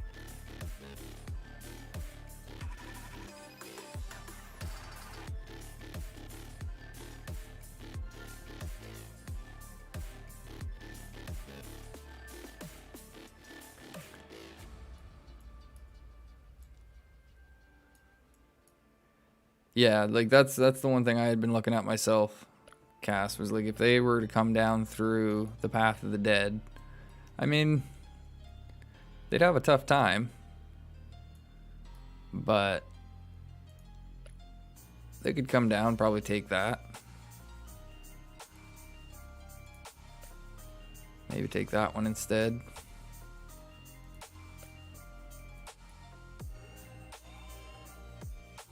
Huh.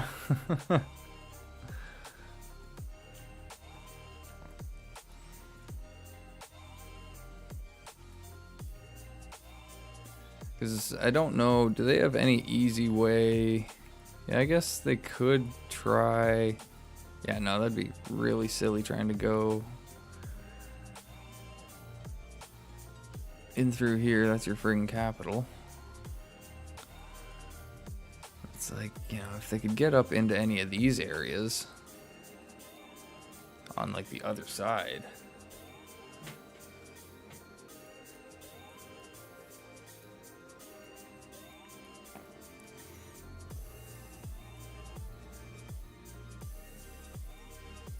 I mean, I'm starting to feel kind of bad that we got the dwarves, at least Tills, to ally with us. I mean,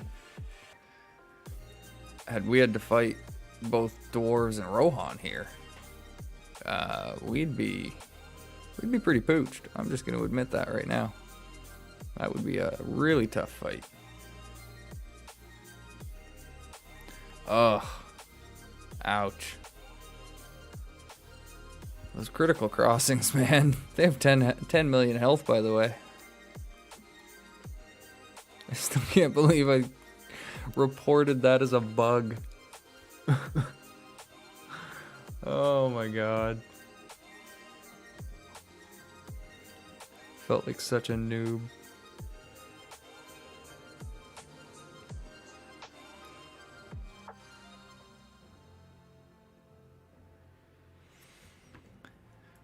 Yeah, to me, Rohan's got a really, really tough start. I mean, the only real option to start, it seems, is pushing up to the northeast. I mean, coming out through the west here, like you said, there's a critical crossing standing in your way. You go south, you're trying to attack Gondor, who you want to be allied with. So it's like you've basically got to go for the Undeeps, Emyn Brownlands, kind of like it was on server 1, where they came across and had this swath of green right here.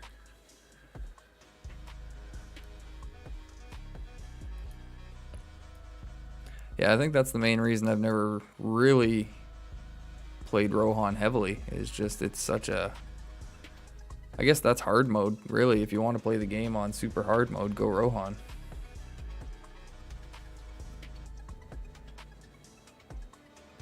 Yeah, I agree with you, Rhino. Like, they'd be hard pressed to be too aggressive early.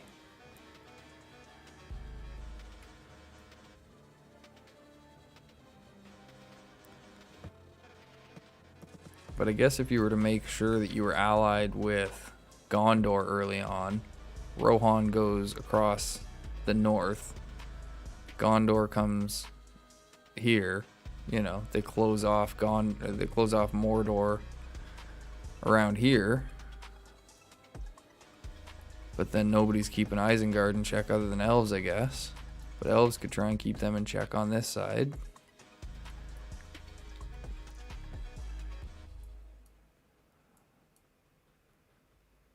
It's going to be interesting when Rune and Angmar are active as playable factions, that's for sure. We've already seen how interesting it makes it when 2 evil factions are playable.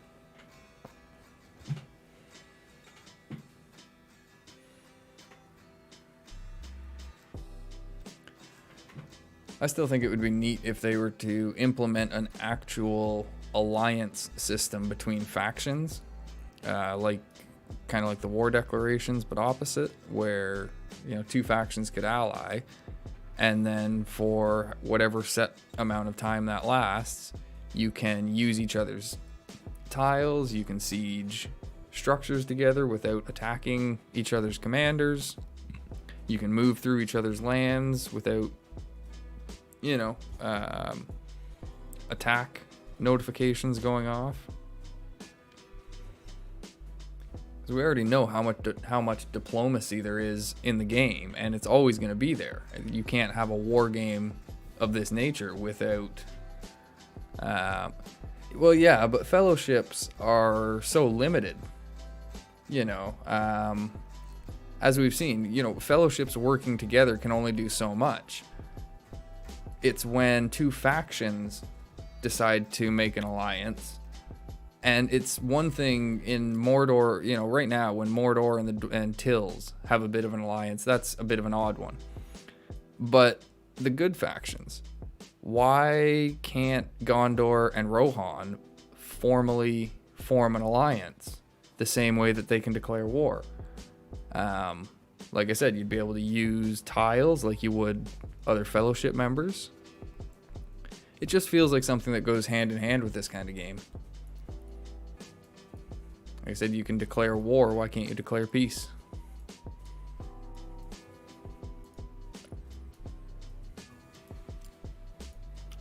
I've made the suggestion a few times. If they follow it, great. If not,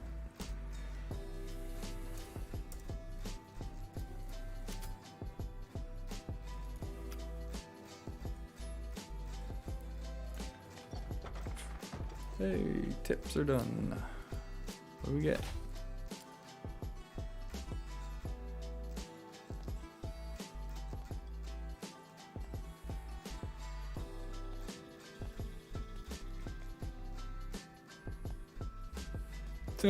Rohan versus Eisen? I mean, I think the dwarves probably stand the best chance of those three against Isengard. Gondor the second best chance. I mean, Rohan and elves would probably be the most fair fight.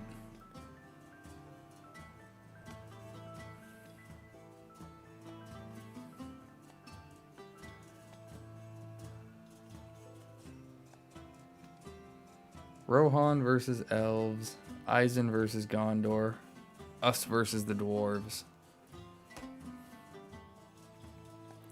Oh yeah, you were asking that earlier, Robbie. I was actually going to mention about the stream if you wanted to check it out.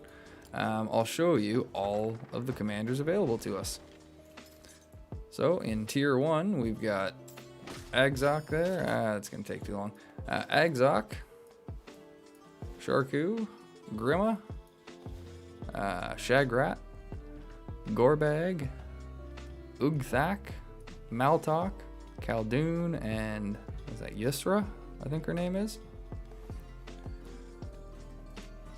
For tier 2s, we've got Kamul, the Shadow, Lurtz. What the hell is this guy's name again? Ugluk. Yeah, Ugluk. Grishnak, the Mouth of Sauron, Gothmog, and I just call him AK, but it's like Azru Kor, I think. And then for our tier 3s, we've got the Undying, I think is his name. Yeah, the Undying. Witch King. We've got Sauron in his elven form, which is kind of interesting. Saruman, Karun, which is a pain in the butt to go against, and the Black Serpent. Those are our commanders there, Robbie.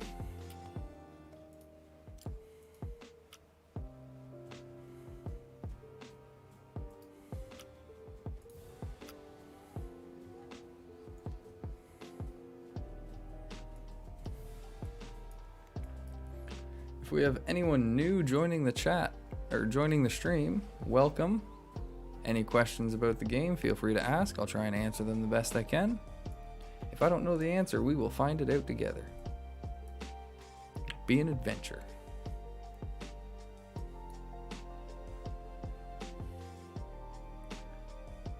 Yeah. I mean, he's one of those commanders that I love him and I hate him at the same time. I absolutely love the skill set that he's got, but I absolutely hate when I come up against said skill set. So, yeah, I mean, who doesn't love a 30% chance of everybody being stunned and more chances of being stunned and constant healing. And where was it? And oh yeah, up here. And double attacks. And more stuns. I mean, god dang it. What a guy. What a guy.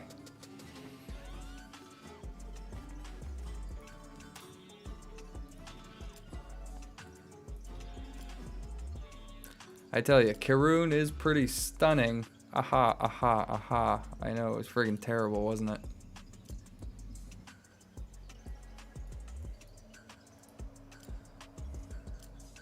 Ooh, Kamul got done his mock battle. I probably do. Did you send it to me in the PMs? Because if you did, then I do. I think. Is it your alerts report? Or did you give me... Oh, no, this one. Yeah, that one?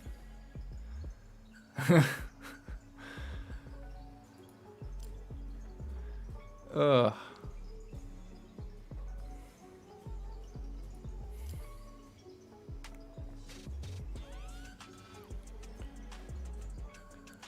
I'm pretty sure that's the one you were talking about.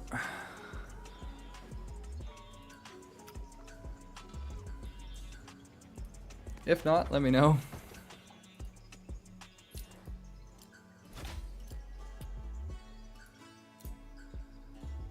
Yes, Gangweed, he is a pretty OP commander in my opinion if you build him right.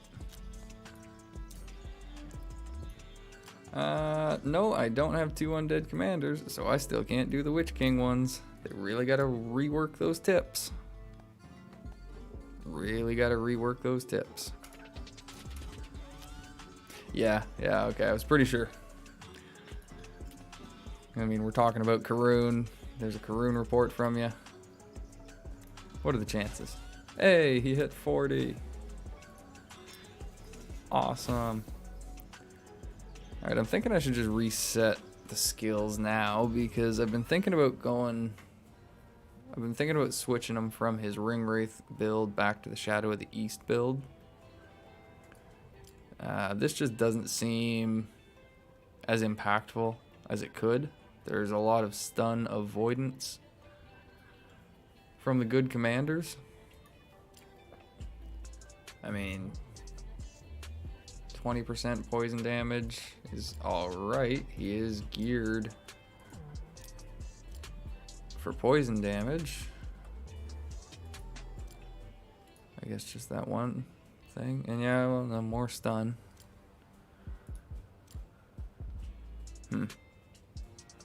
Yeah, I don't know. What do you guys think? Should I continue with the Ring Wraith build? Because I have just been going anticipation, to be honest. I've just been putting points into it to get it up to max. But I don't know if I should just keep going with this.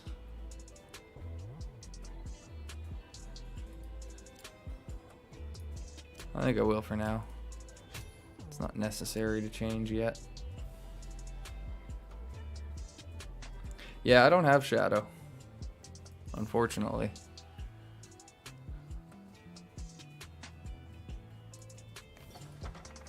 How close am I? I don't even think I'm close to him, to be honest. Oh, no, I am actually pretty close. I need... what, 6 more thingies. 6 more thingies and I get Shadow. Yeah, that Undertaker skill looked really good. And then that one along with Ring Wraith. Hoo-wee. But then Shape of the Void.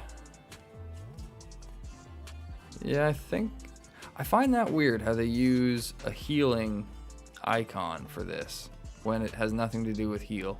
But oh wow. Yeah, this guy would be a pretty heavy hitter, wouldn't he? You know, I'd do the same thing that I usually do, go 2 points into Numenorian, 1 point into Black Arts. But then, you know, Undertaker and Ring Wraith. those 2 trees alone, this guy's doing some crazy damage. You get him to respect 5, he can be a beast.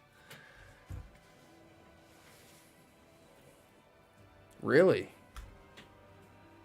Yeah, see, because I don't have them, I haven't, you know, taken notice of nerfs like that. What did it do before? What was the nerf?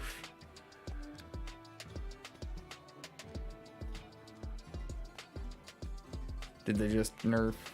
Oh, used to deal 100%. Oh my god. So that would have been what? Would that have been 1500% at max then? Holy crap. Oh no, 100% at max. Okay, now it's 70% at max. Gotcha. Gotcha.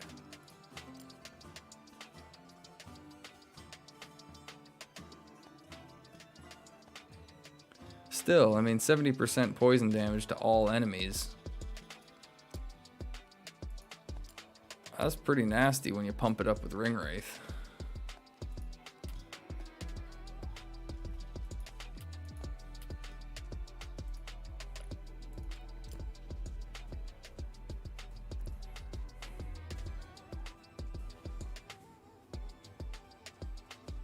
Oh boy.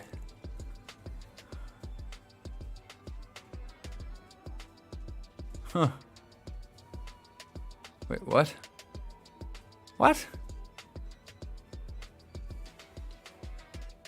I'm so confused.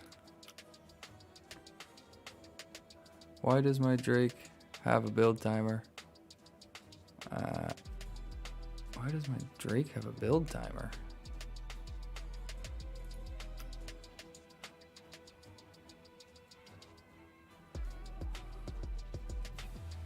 Why does my Drake...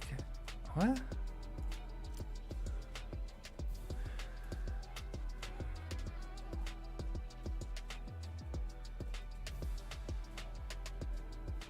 What are you guys talking about? We're attacking.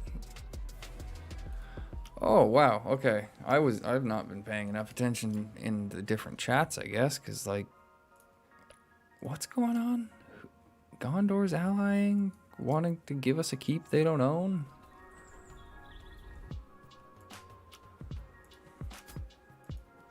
And they want to give us Withered Gardens, which they also don't own?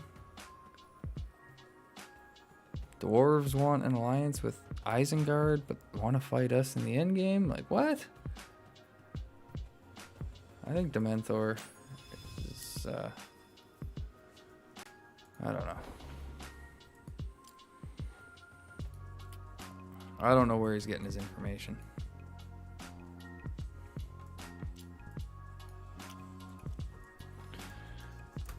Okay, so...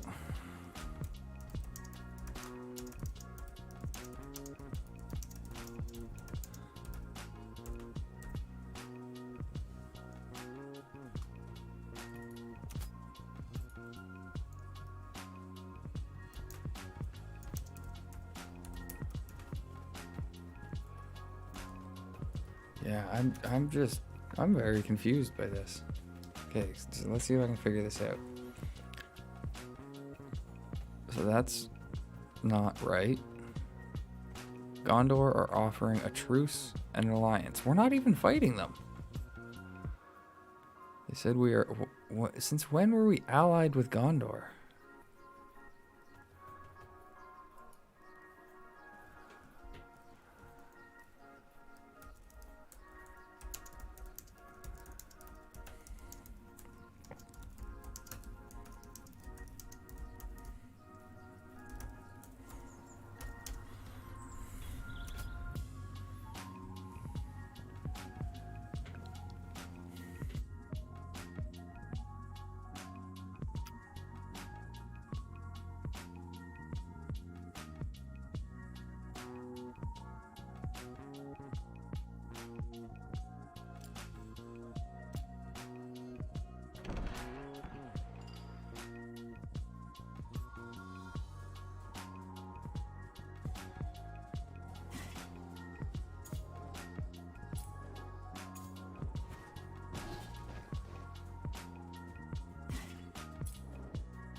let's see what we can outfit some people with.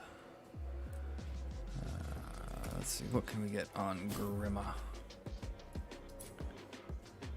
We got some crushers we can still use, because I don't want to use too many troops, since we are going to need a bunch for the keep tomorrow. But we've got some we can spare. I won't spare any trolls for now. I'll save my trolls and my alchemists. Okay, 2,500 alchemists right now, 132 trolls. That's looking alright for some siege damage. Still got 58 trolls on the way and a ton of alchemists coming. Almost done with the crushers. Looking good, looking good. Alright, so we've got... Oh god, these guys are still building stamina. Christ, I gotta let them just have a rest. Alright, yeah, Exoc, let's just take these all off of you now.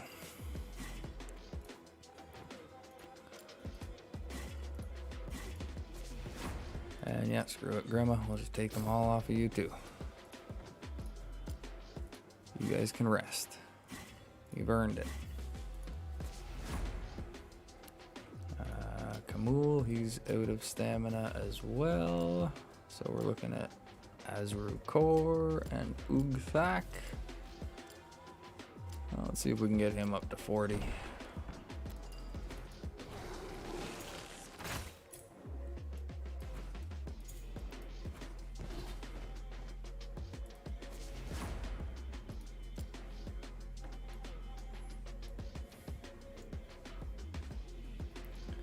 Alright, what do we want to take with him? What is his 59?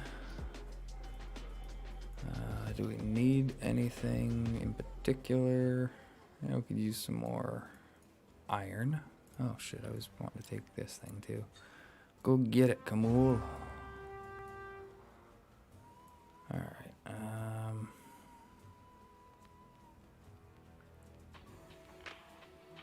oh, did night mode just make that go weird on the monitor too? Because that looks more yellow. Oh, these guys are still around. Cripes.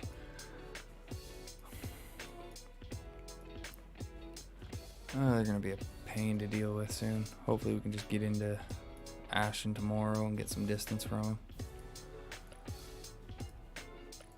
Let's go take this. Hey, hi Repo, coming to see you, buddy.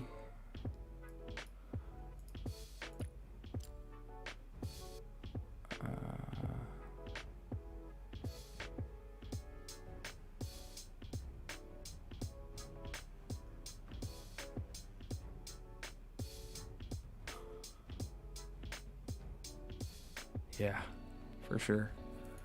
I agree with that. Wait, what?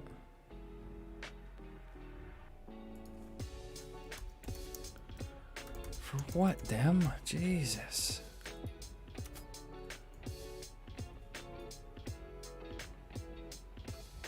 Like, no, you're not going for anything on your own, bud.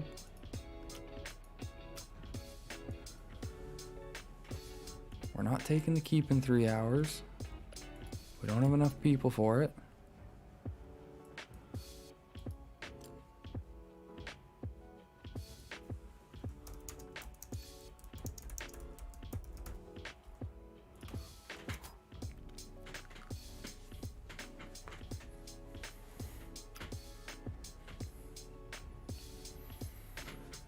Everybody wants to be a hero.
What are you talking about?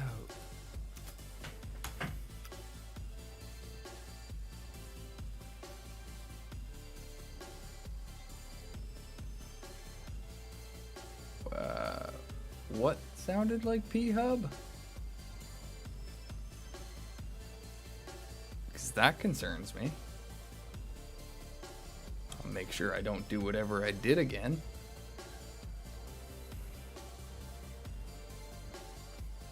I apologize for that. Was it just like my sounds of confusion or something?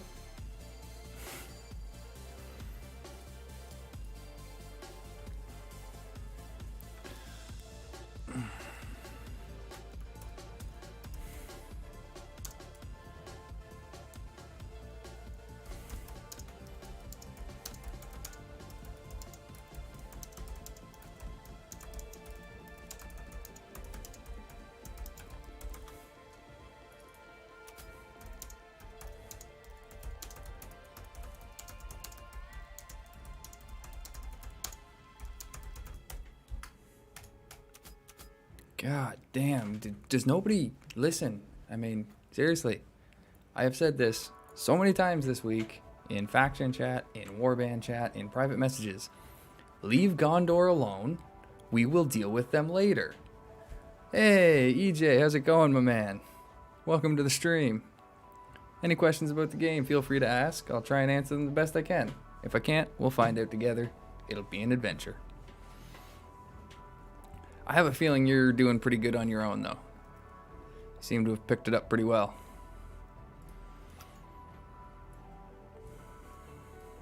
You coming to spy on Mordor as well, though? I'm kind of giving it all away for free, so...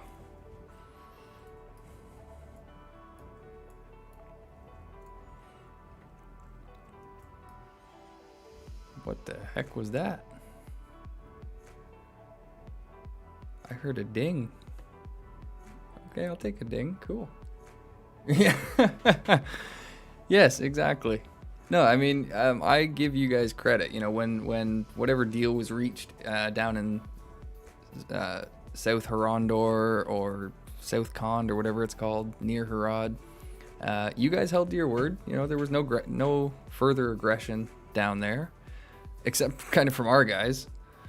We had rogues that seemed to like hitting.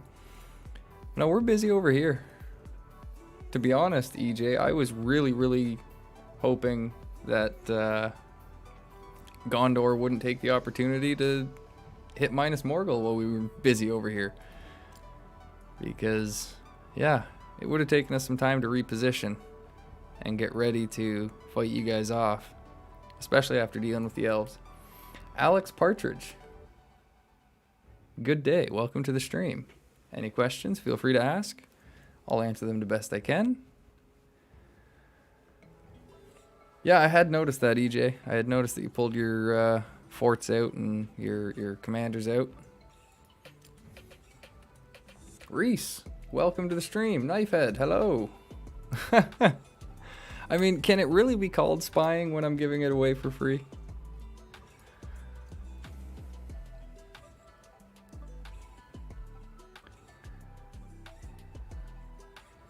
Yeah, I mean, those mama kills, they're still pretty tough.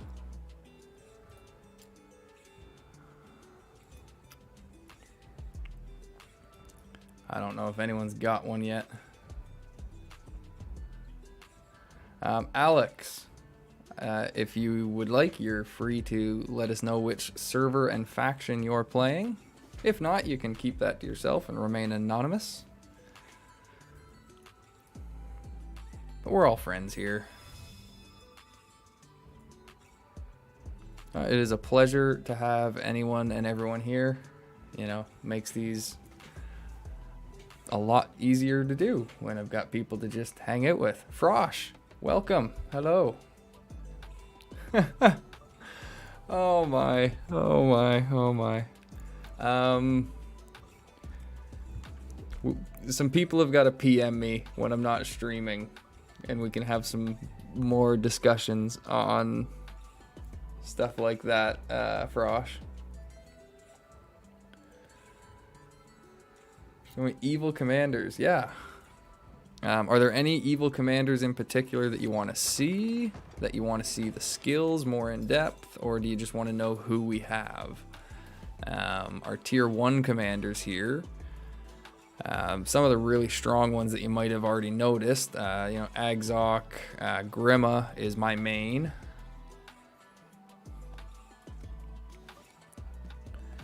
I know Khaldun is a really popular one as well. We've got Maltok for the wargs. Shagrat is a bit of an odd one. He does a lot of madness focused things. My progression? Alright. So yeah, I'll show you my progression for unlocked commanders and respect levels, I guess. I've got all the tier 1s. I think I've got everybody except Gorbag and Yusura and Khaldun at 5. Tier 2s, I've got almost everyone except Shadow. I'm pretty close to him. Mouth of Sauron I haven't even started on because I was getting Azru Core here. My alerts, I don't really use him as much as other people do. I've only got him at respect 2. He needs to be at respect 3 really in order to be at his best, because this skill right here apparently is crazy. And then our tier 3s, I'm halfway to Black Serpent and Witch King, but I'm doubtful that I'm going to get any of the tier 3s on the evil side.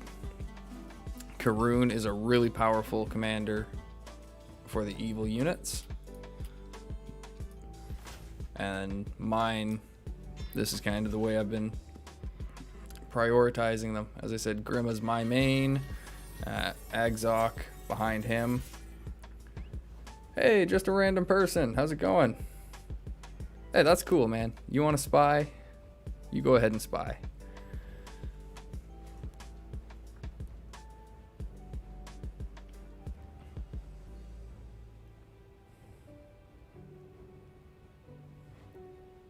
Yeah, Saruman, he's got some pretty nutty skills. In my opinion, just like even his base skill of many colors here. Focus damage, burn damage, and poison damage all in one attack. That's pretty crazy. The focus discharge, trembling strike, wild magic is crazy if you can get his focus up high enough, which I imagine won't be too hard.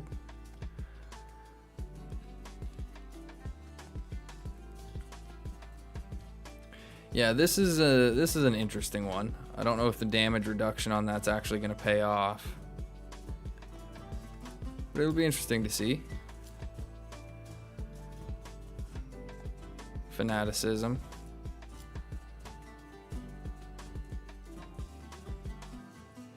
Yeah, he's definitely got some interesting abilities.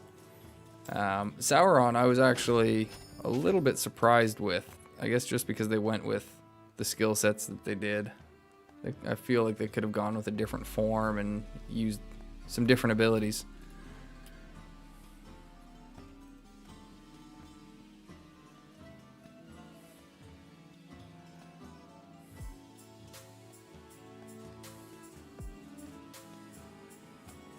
Yeah, the problem with the T3s is a lot of them need to be at higher respect levels to be worth anything.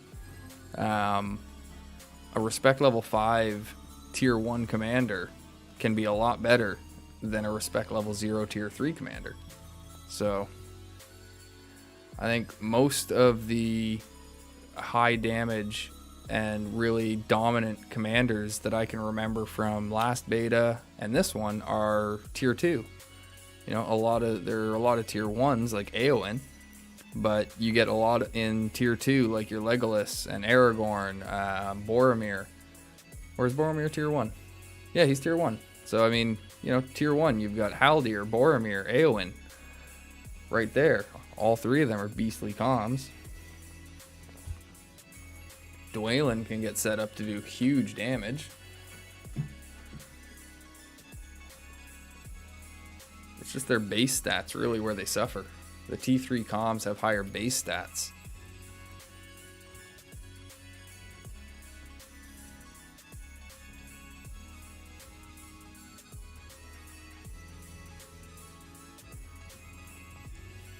A party pooper? Who's being a party pooper?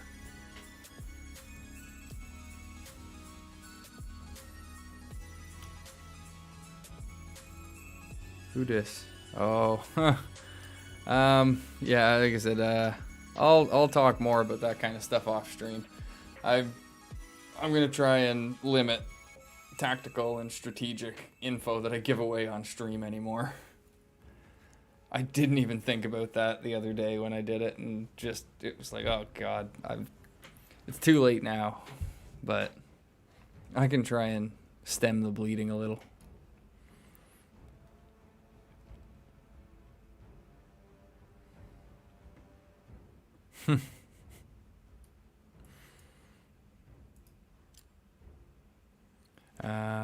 Okay, whoa, what am I missing here?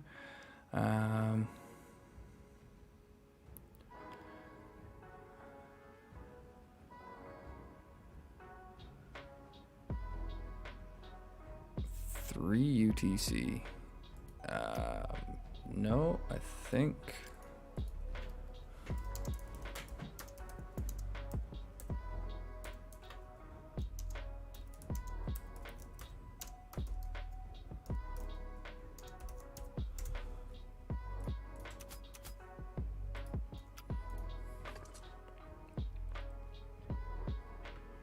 Yeah, I know. I mean, unfortunately, Reese, there's a lot of chats that I kind of have to attend to. I can't just ignore my chat for hours. You know, it's the nature of being open to answer questions for people, but also the nature of being the leader of a war band. You know, I kind of have to answer questions sometimes. But I learned that there are certain channels that I can either stay out of or spend less time in that are going to give less things away. So...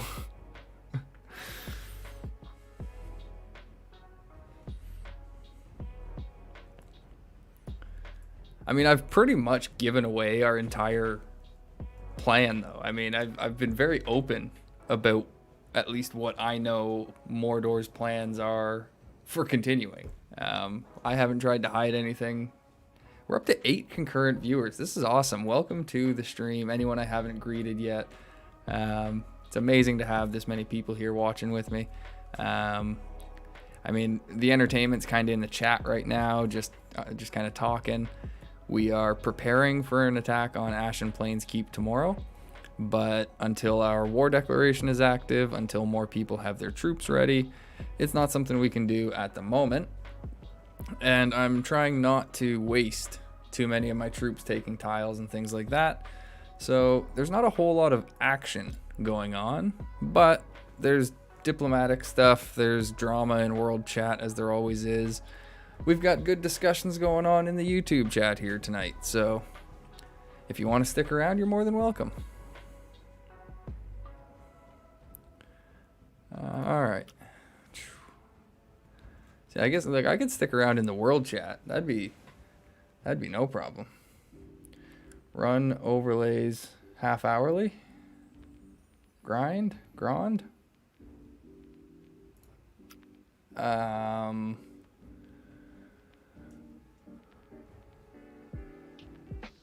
Oh, do you mean like run half hour at a time kind of thing and then take like a bit of time to look at messages or something? And then I don't understand the grind and grond reference. Grond is an awesome skill, but...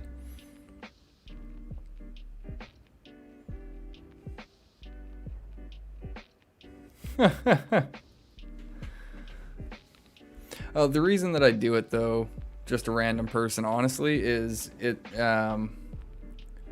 oh, yeah, okay. I see, that's the kind of stuff, Bill or Cass, whatever you want to be, that's the kind of stuff that I'm still unfamiliar with. I've got a few overlays that I think are working now for like Be Right Back and stuff. But yeah, I know there's a lot more that I could do with overlays. I'm just not techie enough yet with all that stuff. I'll get there though.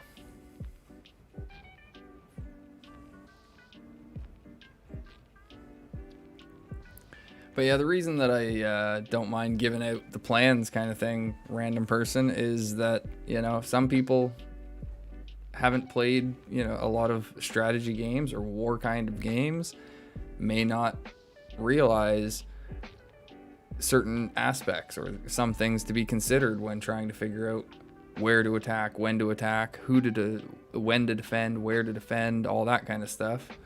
It's like the video that I put out earlier today on attack and defense. It's not the greatest one, I don't think. I didn't really like the longer format of it. Yeah, I'm using Streamlabs Rhino, Streamlabs OBS. But I feel like if I can give out my plan and my strategy and my thought process, at least, behind why I suggest certain actions, it might help others understand, you know, where my mind was strategically.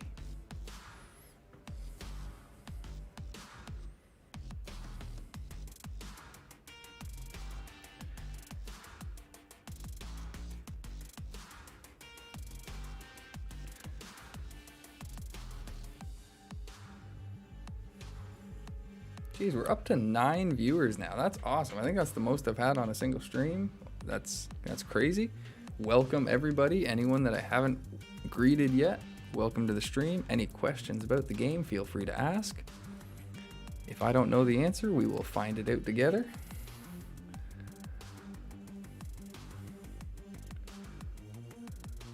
Size of chat with a button for it. But so Rhino, okay, Rhino, I think I'm just gonna have to talk to you about that stuff at a later time so I don't reveal just how much of a noob I am at this, but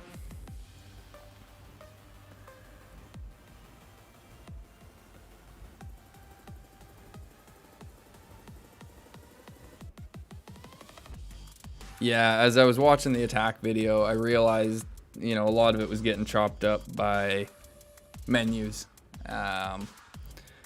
So that one, I hope it's helpful. I hope people are still able to make use of it.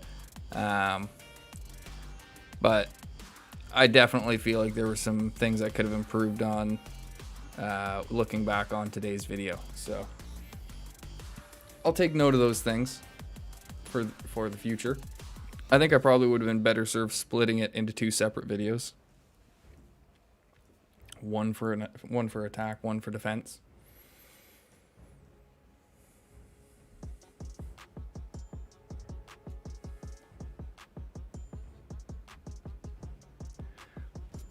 I appreciate that, random person. Big hearts to you as well. As long as I'm helping people, I'm happy. Yeah, that's what I like. I just want to see more people enjoy the game. Because it is a great game. They put a lot of work into it, a lot of effort. Yeah, that's kind of where I'm at, Rhino. Like, I do know that all these things exist. I'm just still pretty unfamiliar with how to use all of them. Like I said, the overlays that I've got today for Be Right Back and Stream Ended and Starting Soon, I literally figured out how to use those last night and spent this morning, before starting the stream, I spent this morning setting it all up. So I mean, Rhino, as I said, I'm kind of giving away a lot of stuff for free. Even if I'm not going into chat, a lot of the times I'm verbally speaking about what's going on, just to keep people informed and engaged. So I don't know how much actual spying is happening if I'm giving it out for free, but you know, they don't necessarily have to report it back to their factions. That would be cool.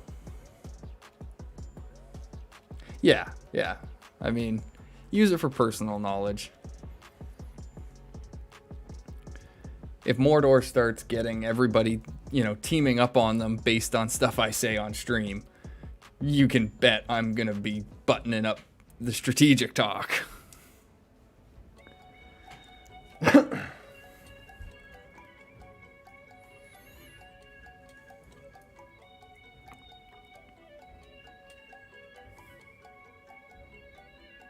Oh, definitely, Alex. Oh yeah. I mean, when we talk about spies, that's not a joke. Back in the other previous beta, we definitely had to deal with spies.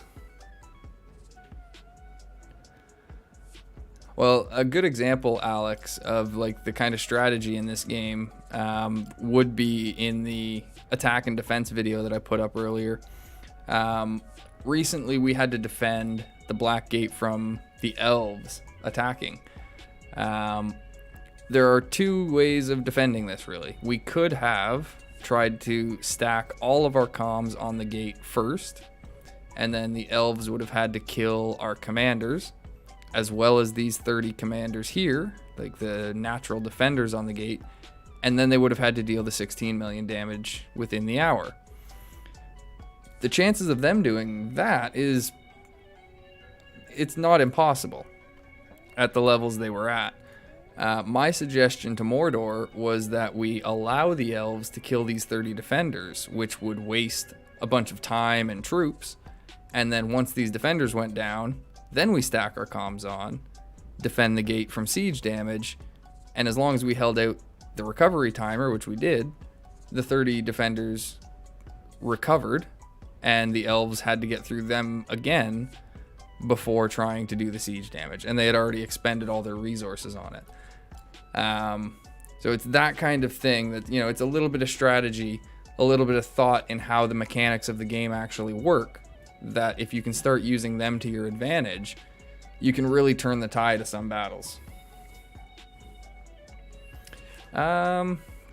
Let's go see if Era is, yeah, I mean, she's still in chat. Oh my god, Era's going evil? Where's Era going evil? Yeah. Oh, yeah, I mean, I wouldn't mind if Era came over to... they don't want me as king anymore, but they said I can be in the council.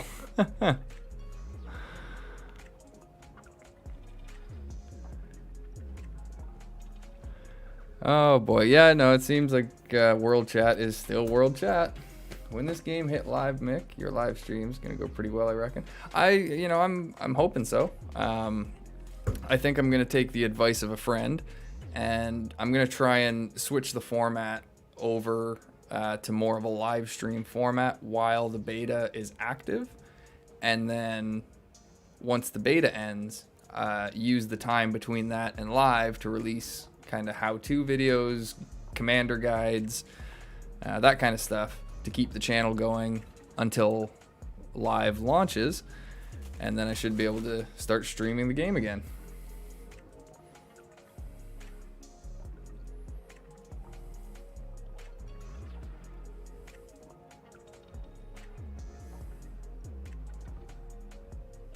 Aha! You just gave it away, random person. You were an elf. I definitely do as well. Kaori made a bad call investing everything in that attack. GG, by the way. You guys went all out for that. It was close. I was actually starting to sweat by the end. But yeah, Kaori really shouldn't have invested everything in that. It was a bit of a bad move, but hey, live and learn. That's the whole idea behind it. It was a great bit of PvP, I tell you that. You know, it was one hell of a battle. That's why I wanted to make sure I recorded it, and now it's on YouTube for everybody to see. So I hope you guys aren't embarrassed by that, because honestly, you gave it your all.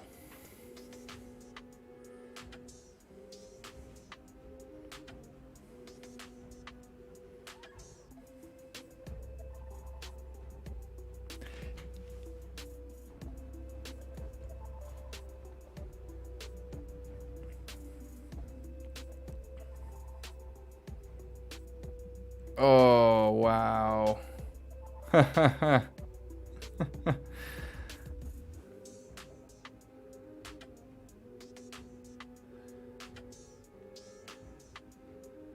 Frosh, I do have a a video on tips for beginners. I may have to redo it though because of the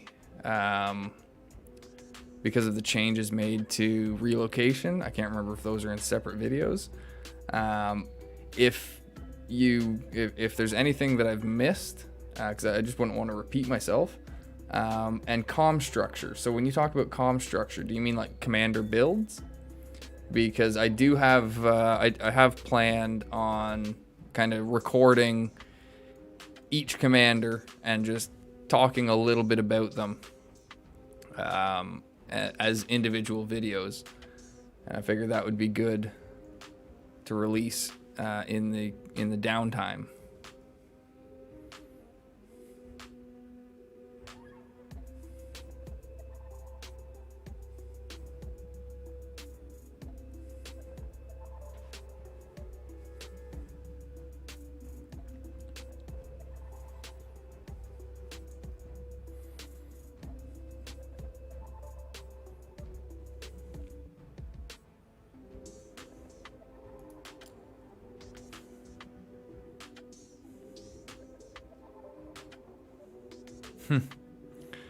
GG Eisen.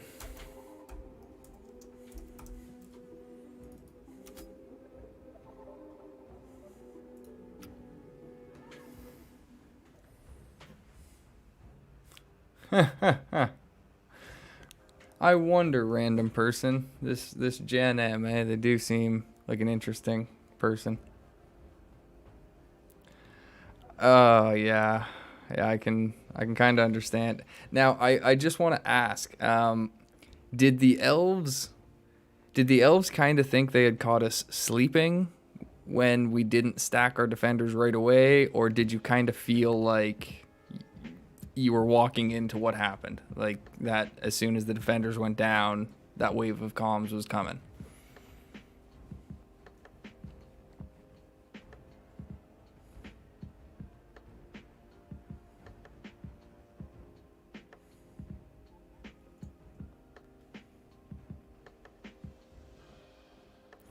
Okay, so more detailed tips. Yeah, these are the kind of things that definitely are going to help for future videos.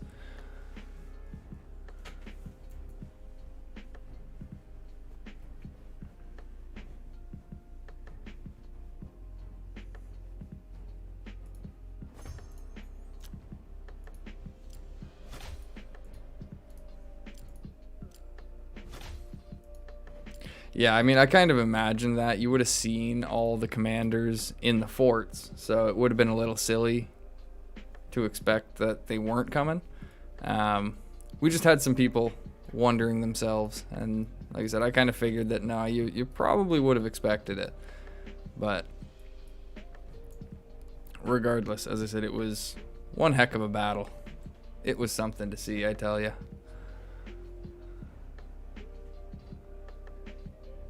Yeah, I could tell. It's unfortunate when you get leadership like that sometimes. Because, you know, if it seems like she had good players with her that were loyal and willing to follow her lead regardless of whether or not it was the smartest idea. So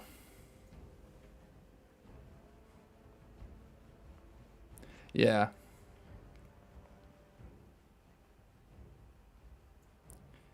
It's one of those things, you know, sometimes in this game you do need to make kind of ballsy moves like that. But they really need to be executed properly.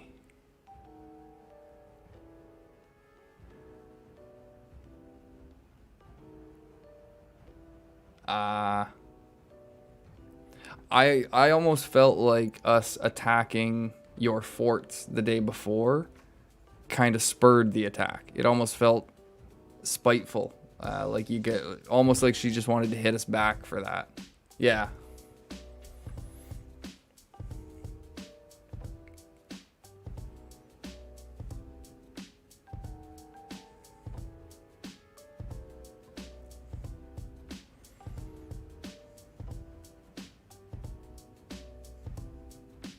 No, I mean, you guys had us worried for sure when those forts first went up and that fortress, the Fell Fort, went down. That was a bit of a worrying few days when we had the elves on one side and Gondor on the other. We just weren't quite sure who was gonna pull the trigger when, but we knew we were gonna have to defend something at some point, but we still needed to try and spread out to, you know, gain tiles and power too. So it was tricky for us to maneuver. I'm really proud of everybody in Mordor for being able to pull it together. We were having our moments of doubt not that long ago where people were really feeling downtrodden and didn't feel like there was a whole lot of hope. You know, there was some of us that did what we had to do to try and raise spirits and raise morale. Taking Sea of Nirn Keep really helped.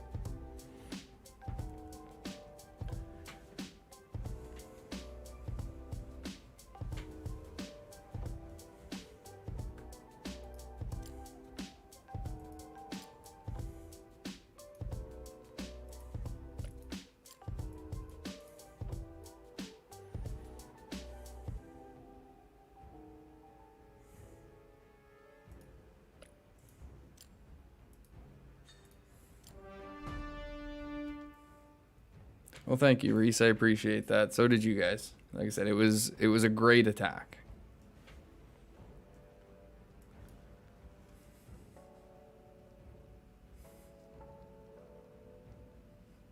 Yeah, exactly.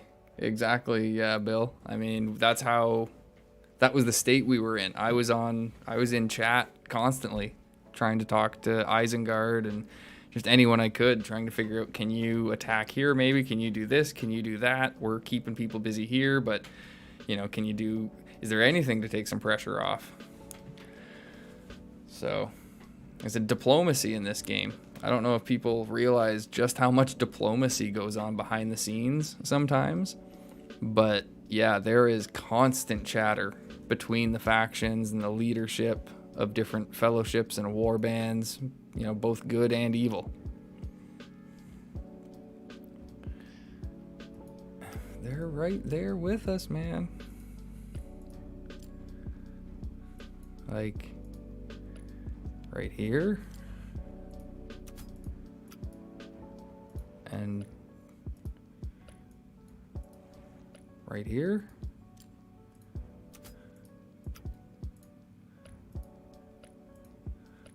And right here.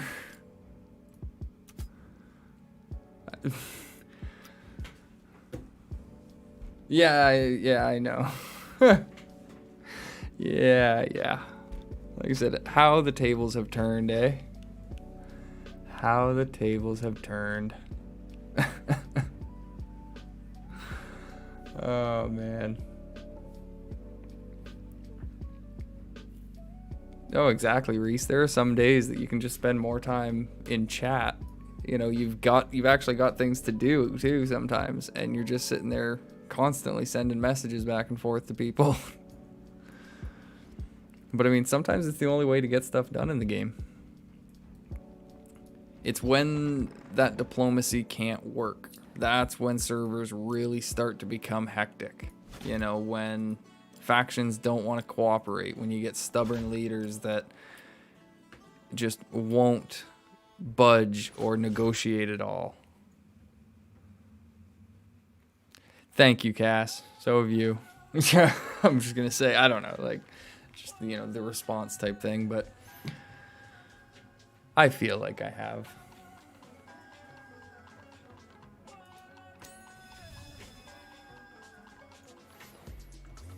Like I said, I mean, I keep the Angry Dwarf moniker now, basically, because that's, you know, just how a lot of old people know me, but now it's basically more of a joke than anything.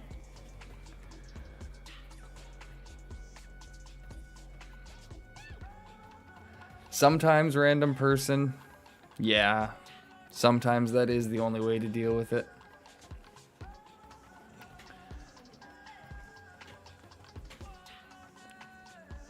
Yep, if you can get trusted generals, like trusted officers, then you can delegate tasks out to people to get stuff done. We've seen in the past, though, where certain people get the officer tag and it just kind of goes to their head. I think that's, if I remember right, Cass, you can probably back me up on this. Back in the previous beta,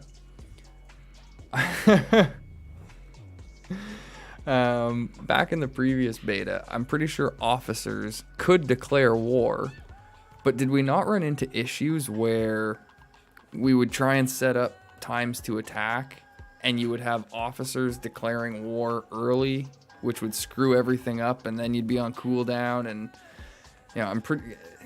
for some reason I'm remembering that was an issue, but maybe I'm hallucinating or something, smoking too much pipe weed. Speaking of which, it's almost 3.5 hours into this thing. I wouldn't mind going for some pipe weed. Yeah.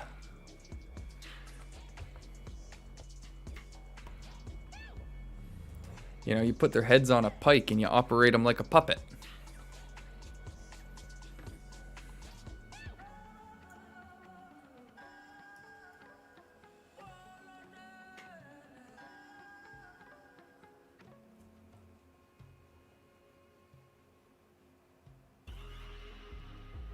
Really? I was sure officers could declare back then. Okay. Maybe it was the same issue we were having back then, where people wanted to declare, but we couldn't until officers were online. Because, yeah, that does create a huge issue. Like I said, it's, to me, though, now that officers can declare war, it actually brings a certain level of responsibility to the officer position, especially in those early days of a season, because if you've got officers declaring war willy-nilly and you've got that 48-hour cooldown, ouch, that's gonna hurt.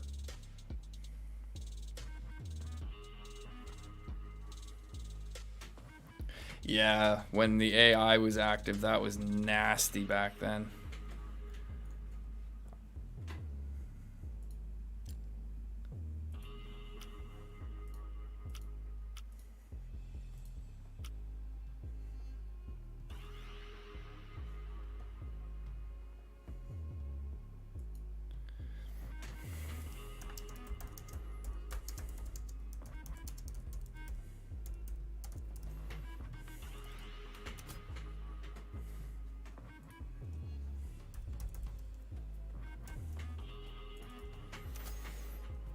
Oh.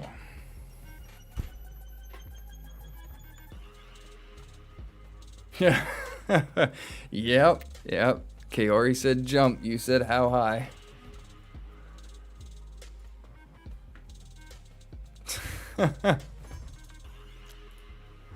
There you go. You feel better, Reese.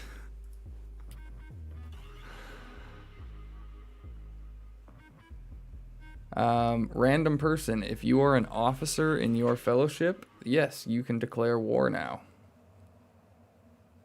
Yeah, Rhino, they do. We've seen examples of that, over the last number of years. It was 48 hours, I believe, Reese. But yes, 12 hours is much better regardless.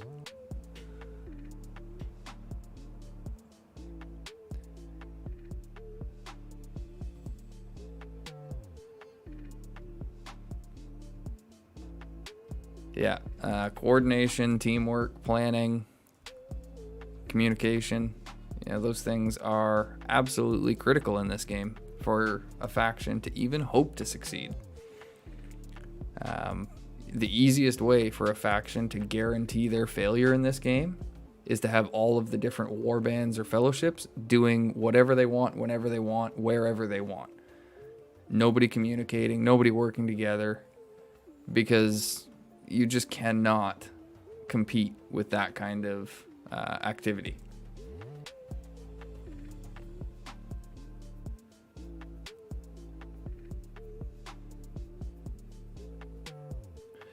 Random person, are you trying to declare war? Because You don't declare war on any specific faction. You just declare war in general, and that allows you to do full siege damage in any faction or in any enemy controlled land.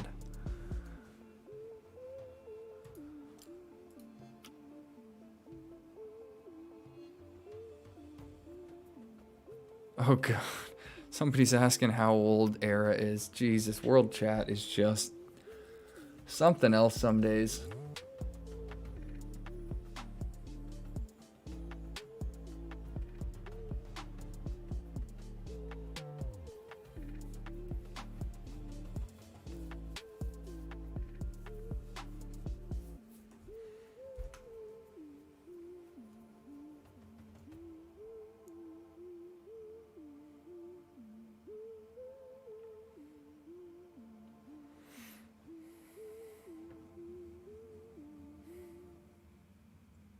Oh, I gotcha. I gotcha. Well, you're an elf. So, I mean, you guys are you part of the people defending Elven King Halls? It's one of your only 2 capitals. I mean, you could fight in Daggerland. I mean, you've got enemies on pretty much all sides there. I think we should suggest allowing the faction, just muting an individual player.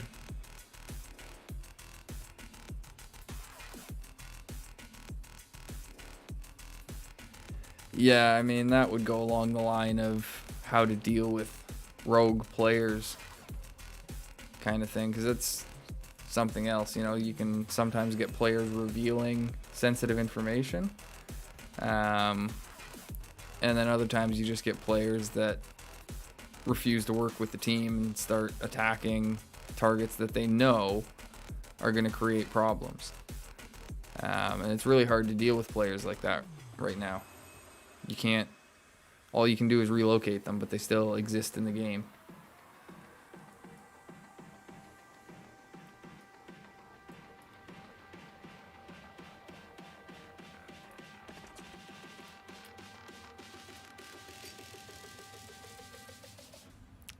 $174. I could barter that over if I wanted. Get myself some more grain up here.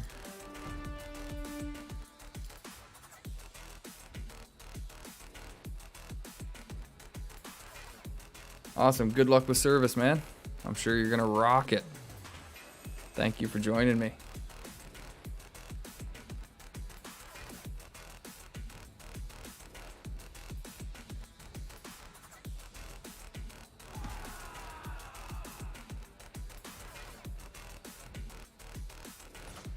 They are definitely a good group to learn from. They're full of veterans from the last beta. And yeah, they're all willing to share their knowledge. They're the same as me in that sense, where they just want to see more people learn and enjoy the game.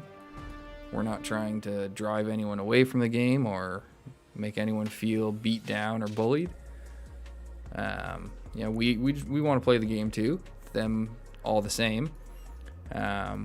But again, we're not opposed to sharing knowledge and seeing other people improve.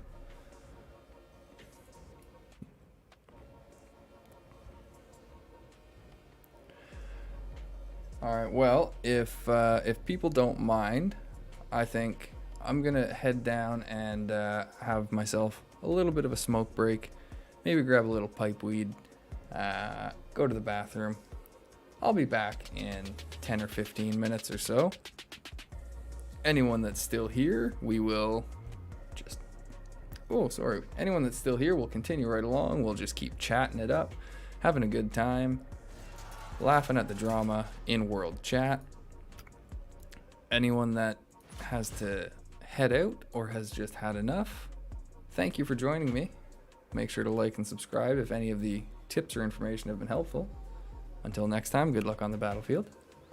I feel like Eisen could have deleted... Oh, yes, easily. That's what... When I've said that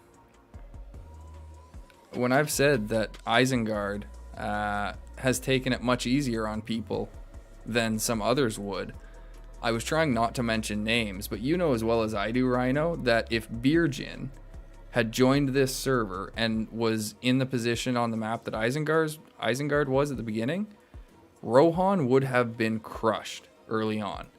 They wouldn't have had a chance. I don't think Gondor would have had a chance either if they had done the same thing and been involved with us over here. Beerjin would have just come straight down here and started pushing immediately over to Mordor. I wouldn't even have trusted him with an alliance, to be honest. I'd feel like he would have done the same thing as he is with elves, and he would have just tried to take over the entire map as Isengard as fast as he could. And nobody would be having any fun, in my opinion. Go to server 3 and ask anyone that isn't playing Mordor how much fun they're having. There's my little rant on that over. I will take my break now. Let's see. Can I do this? Can I do this transition thing again? Okay. Here we go. Transition incoming. All right.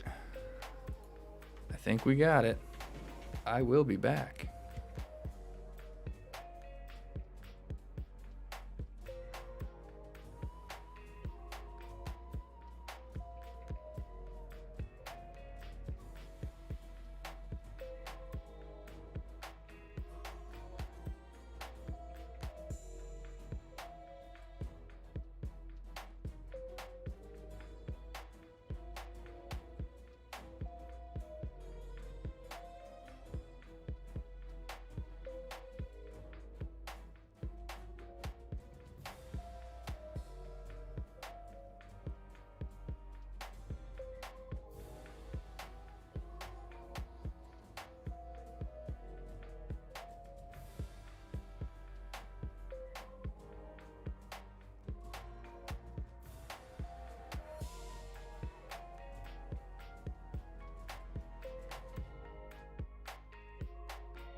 And we're back. Sorry if it took a little bit longer. We'll get the transition taken care of here. Where's my mouse? Oh boy. Okay, there we go. Back to live. And yes, I have unmuted the mic. I didn't pull that noob move again. I've done that a few times. That's always fun. Sitting here for like 5 minutes talking to myself. And then you realize that little red light's on.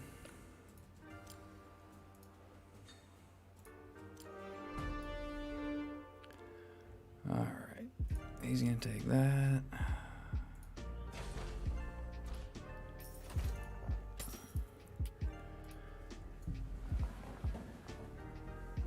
Oh, you take off, Rhino? If so, thank you for joining us for the time you did.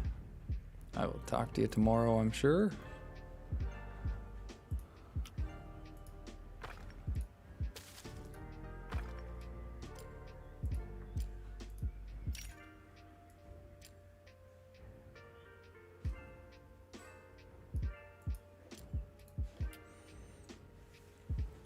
If there are any new people that have joined the stream, thank you very much for joining. Any questions, feel free to ask. I'll try and answer whatever I can.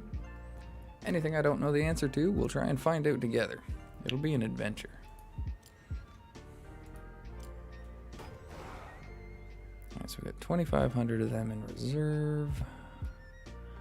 We are going to want more. Do we want more of them right now, or do we want more snipers? Like, these are the frontline unit pretty much. Yeah, I think I'm gonna go with another 5,000 of them.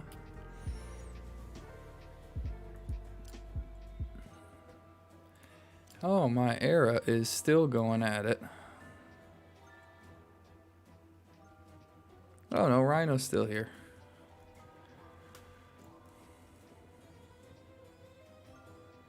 Or Rhino's in the game anyway.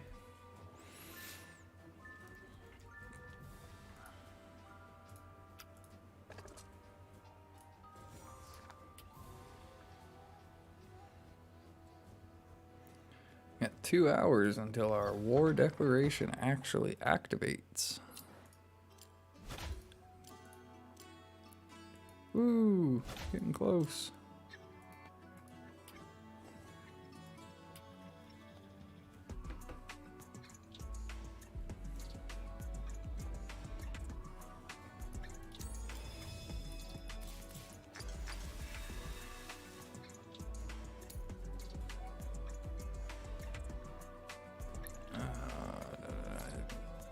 Gonna need more forts soon, but I do want to start getting this up there. Agzoc's gonna benefit from that nicely.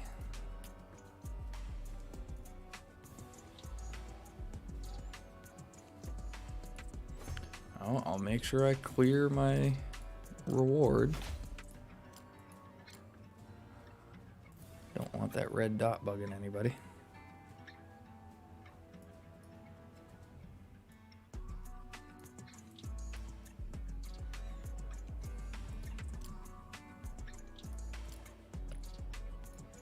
You've got 3 attacks left.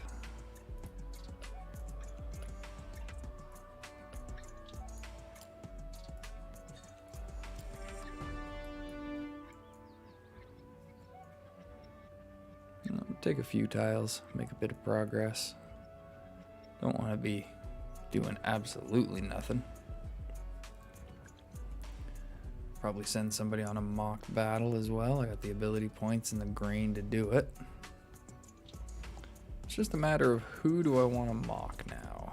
I could just go Azra Core, get him up to 40 probably, or at least close. He'd hit 39, and yeah, he'd be pretty close to 40.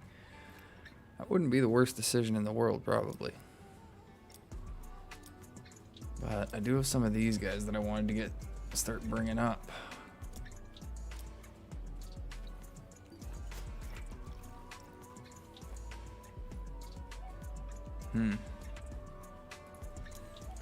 Could just throw Grima onto a big mock. He might hit 47. That's probably the best call. Oh, wait, no, he's only got 60. No, he's still got to recover. So that's not going to work. It would be nice if maybe if we just weren't at war for a little bit so that I could stop and throw Grima on some mocks for a while. But the march has just continued steadily, it seems. So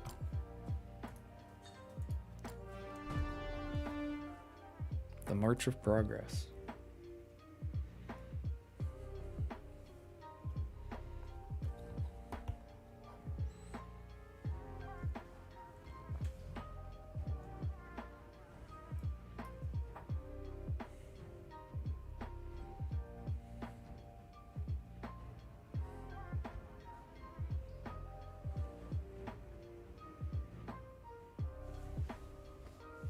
Yeah, so it definitely seems like the late night streams aren't quite as unsuccessful as I thought they were going to be.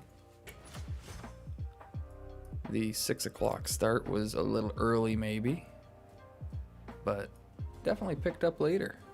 Started to get some more people in. It was nice to see chat fill up, have some engagement, have some laughs.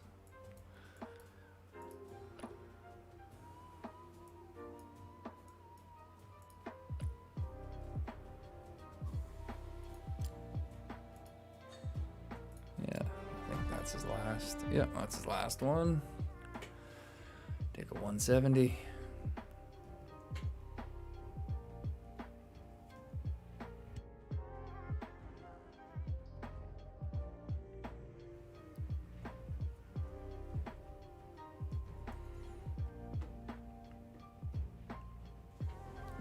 Keep an eye out on the channel tomorrow. I will most likely be streaming tomorrow so that we can actually watch the attack happen together. Like I said, I haven't timed attacks very well for the stream. I could have streamed the Rohan crossing battle if I had been more in that mindset when we were doing the Black Gate. That would have been a good one to stream. But I think both times I streamed the next day after all the action was done and we're in this like cleanup waiting phase.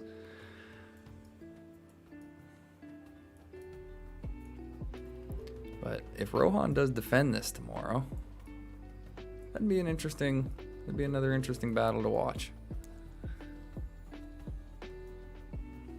So we'll see what happens. Depends on how early that attack is going to happen, to be honest. If it does still happen at this 10 UTC, I think that's 6 a.m. That's an early stream. I wouldn't have even had a coffee by that point.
I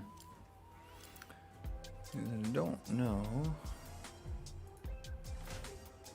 Sharku have again?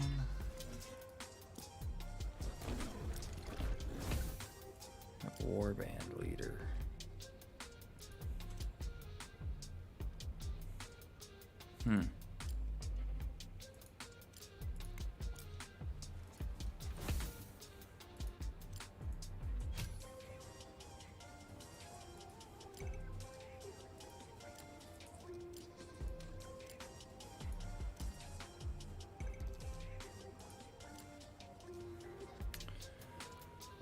Yeah, I'm not sure who I want to mock.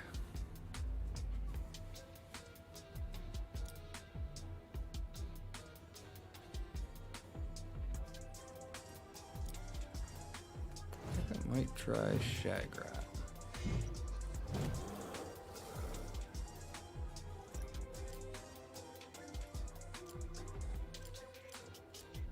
I want to try somebody that I don't see a lot of other people using. Seems like other people are gathering a bunch of data for some of those other commanders. So let's see if we can make sure Shagrat gets his due. Alright, mock battle. Shaggy Rat. We can get 12 of them. Can we? Yeah, we can get more than that.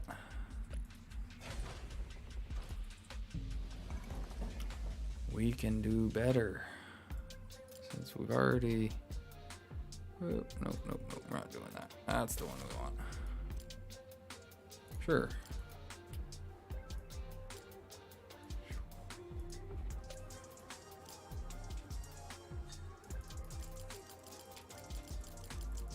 There we go. Now, you know what? We can probably do a little better.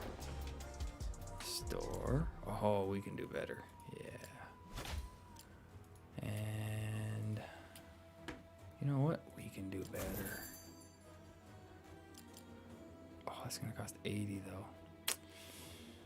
Yeah, screw it. It's worth it.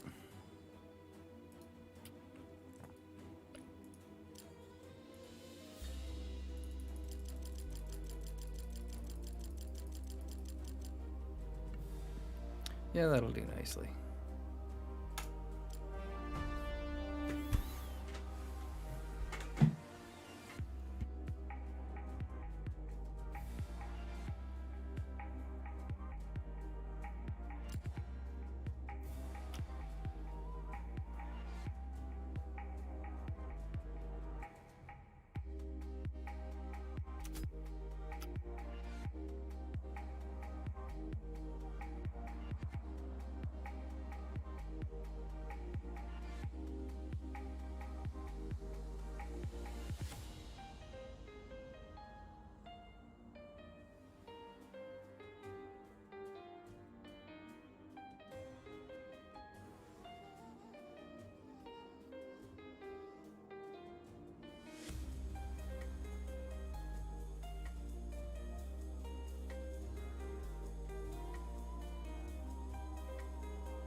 Man, I tell you, after playing Gondor on server 1, these slow marches, you definitely feel them.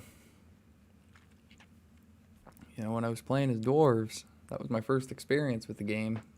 March times were March times. I didn't know.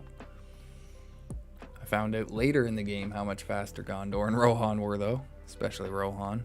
Freaking bounce city. But yeah, Mordor, holy... slow marches.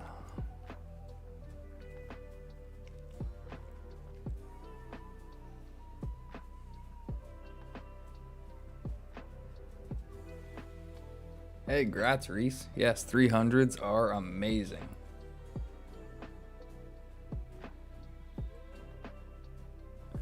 Yes. I haven't gotten too much into them, to be honest, because they're a bit of a newer thing, aren't they?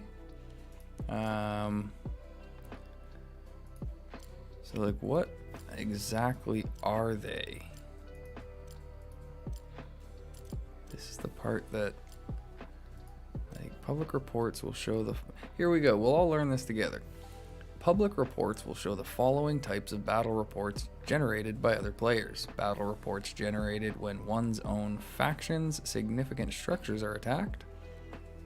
Battle reports generated by members of your fellowship/warband during battle with other factions' players. Aha, so that is key.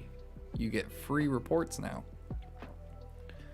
Battle reports generated by members of your fellowship/warband when attacking significant structures? Oh, okay, so when attacking, when defending. Gotcha. Okay, so.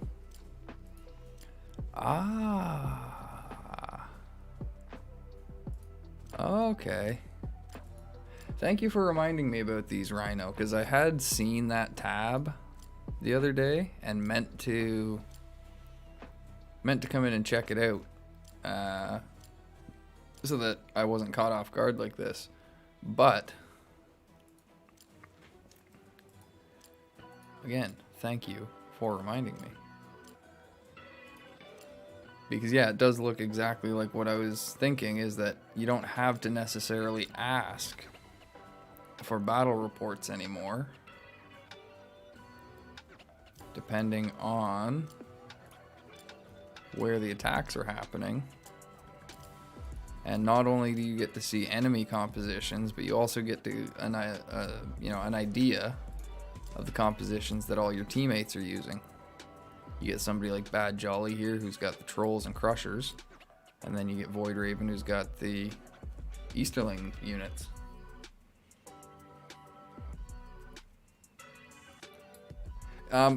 Reese, I think it's a new addition, to be honest, because you can sort them as well, it looks like. So you can sort like PvP battles here. There we go.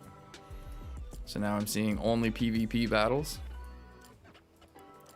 I can sort it by significant structures, so crossings, the keep, and then no battles. Okay, so if there was just empty siege damage done, you can track. Oh, okay, so you can also use this then to track siege damage of your teammates. See who's doing what for siege, who's doing what against defenders. This is actually great. I need to do a whole video on this, I think.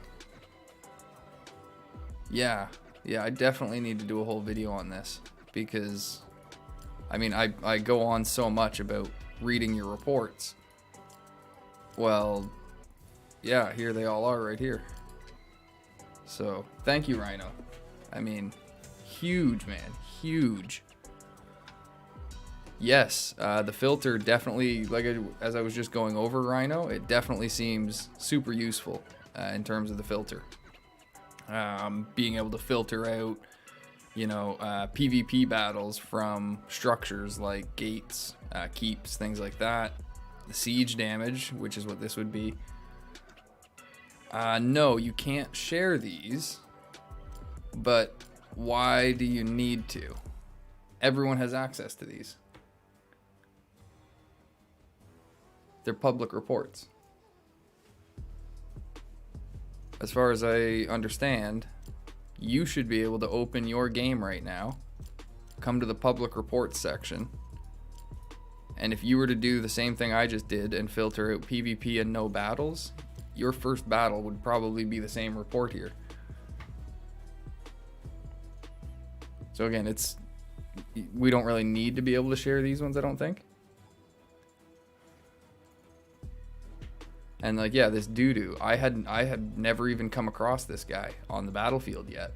So I had no idea what commanders he was using, even as like an idea. I didn't know what kind of troop compositions he was using, although as Gondor I could have guessed. This is a pretty typical composition, although this is usually Swan Knights.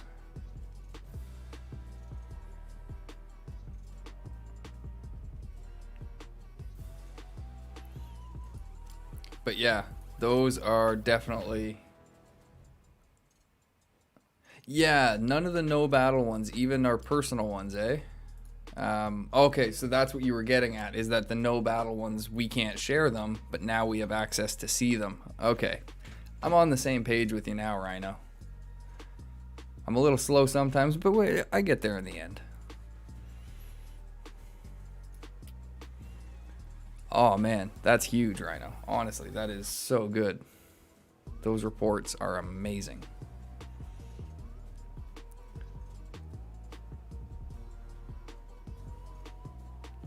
Like RYFC, I think is, you know, probably what I live by in this game. Read your fucking reports. I don't think there's any kids on right now, so I probably could have said that, but I'm sure you guys got it. You're smart lads. I'd say lasses, but at least my channel analytics say my viewers are 100% male, so you're smart lads.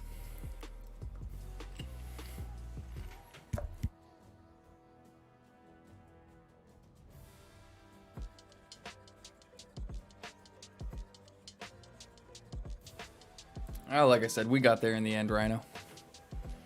Teamwork makes the dream work, man. Hey, no problem, Reese. Thank you so much for joining and sticking with us. It's been great having you here. Some good laughs. If you liked it, make sure to like and subscribe. Don't miss the next ones. Good luck on the battlefield, man.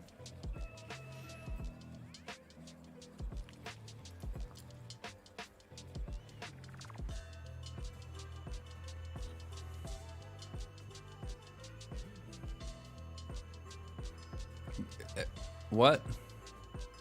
What? How do you have 300 gold and you're not using it, Era? You're doing it wrong.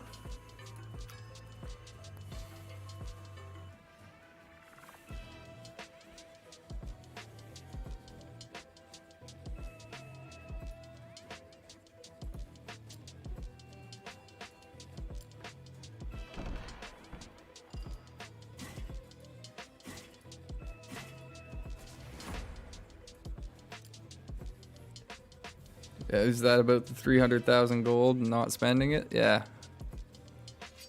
Yeah, that's kind of my reaction too.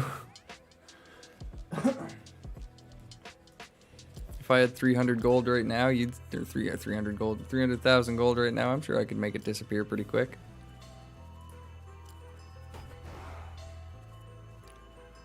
Like, I think I might save up. I think I might save this next round of gold for another conscription of fell beasts. Get that started tomorrow after regaining some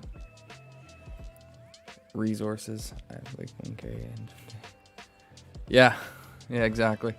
I usually try and make sure I've got the at least 12k for a fort if I need like an emergency fort. If I know that we're in a position that we're going to be needing a fortress at some point, I'll try and usually save around the 36k. But other than that, yeah, it's the same. That if I'm not saving for an upgrade or fell beasts or something, I spend my gold. What was it I got? The mountain trolls. I maxed that yesterday. I was really happy. 2 more points into this, and that'll be maxed. I think it would be...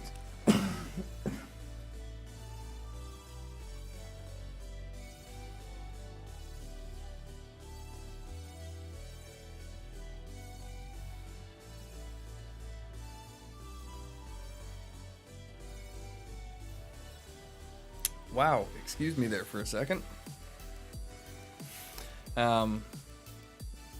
But yeah, I think it would be great if these guys got the same kind of armor bonus or defense bonus on this that Swan Knights get. But I guess that would maybe be a little too OP with this.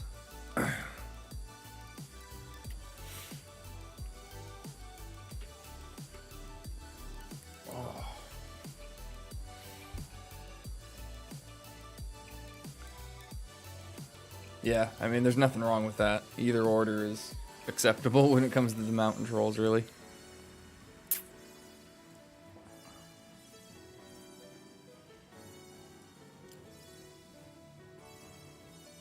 Yep, same here. Oh, no, I do. Yes, I do use them on Grima, but I think I would still like the defense bonus on top of it because I'm greedy.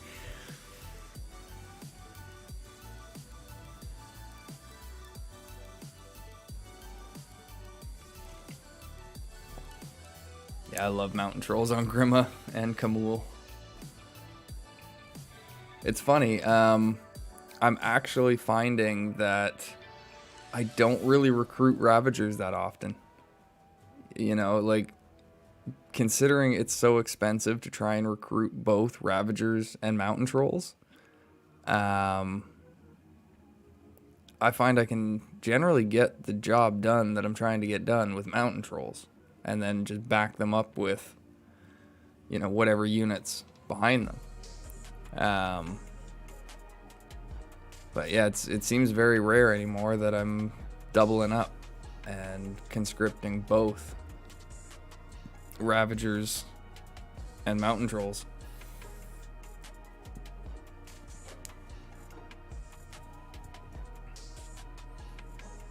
Especially now that I'm trying to keep Alchemists. Yeah, exactly, too. I mean, they're so slow. They cost so much more. You know, I really started to look at the numbers a little bit earlier. And, you know, they've got 100 more... Ravagers have 100 more hit points than the Mountain Trolls. They only deal 20 more damage at the top end. They're, you know, the speed is relatively the same. 120 more siege damage. And yeah, 10 more defense. But then look at the resources and the time difference. You know, that 5,000 grain per troll, or per unit, that adds up really quick. It's not too hard to train up 160. I mean, I've got almost 300, but over 300 trolls going to be ready. So that should be all right. I don't know, maybe once I get this round of these guys done, I think 300 is a pretty good number. Then maybe I'll, you know, work on getting some of these guys as an extravagance. But I also still want to fill up my snipers more, my crushers more. I want to get more fell beasts. I want more corsairs. I want more alchemists. I want reapers. I want too many god dang units.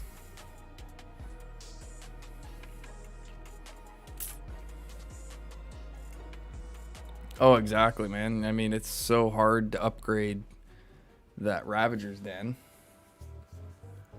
to try and get the discount on conscription time. Like, what does it even cost? I haven't actually checked it in a while. Let's see here. Ravager Den. Ho, ho, ho, ho, ho. 600,000 stone, 300,000 wood, and 360,000 iron. Oh, and that's for rank 2. 26 hours for rank 2. Ugh, I don't even have these ones at 6 yet.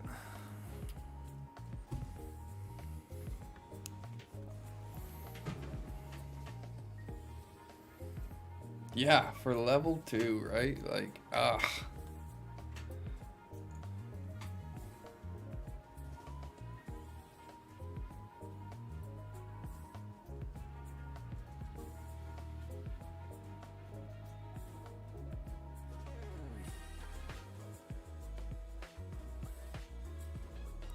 Yeah, those late game upgrades, they do not come cheap.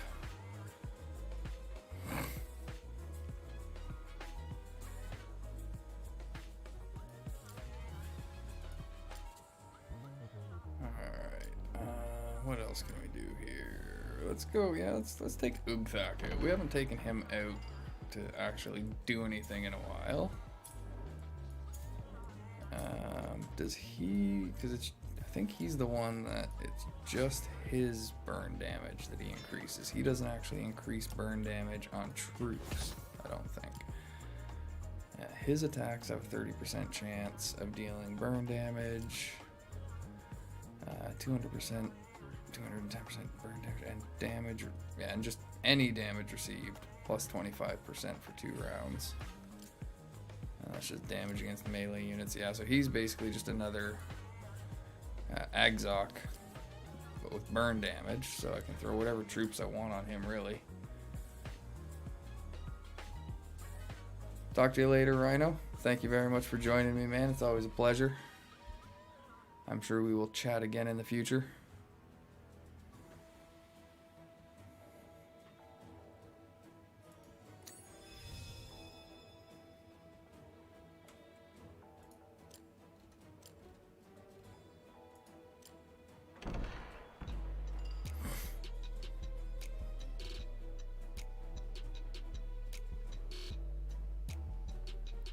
The ability is orange.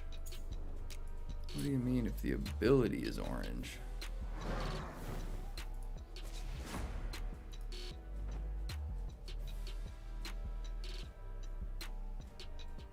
The hell? Oh, Urukai, yeah, okay, because he gives them HP. Yeah, it gives them defense and speed. Gives them defense. Gives them attack and speed. Okay, yeah, wow, I'm boosting like all the stats on this guy's troops. Why don't I use this guy more? And his, what the hell? Why don't I use this guy more? His might's already at 240? Holy. Yeah, that's why I just came in, Frosh, and wanted to check all his gear. Just to make sure I knew where all of the...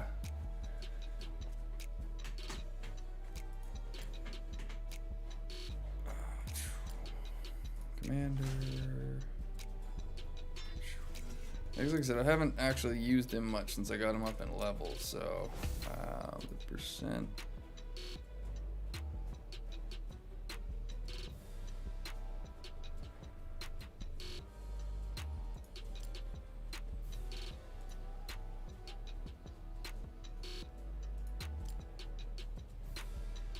I'm not sure what you mean, Rhino. Do you see the percent of fire chance? Like, do you mean his percentage of fire of burn damage, or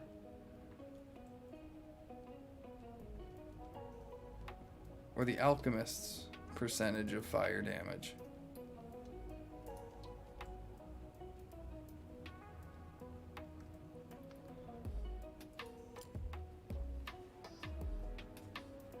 No, it increases the chance. So it boosts this.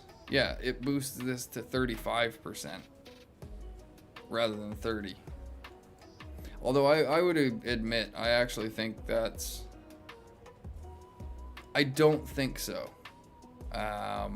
Because it just says here, Ugthak specifically, I'm pretty sure that this is only on him. So I think with this guy, now he does have Warlord, so he's got Battering Ram over there and Orcish Warlord.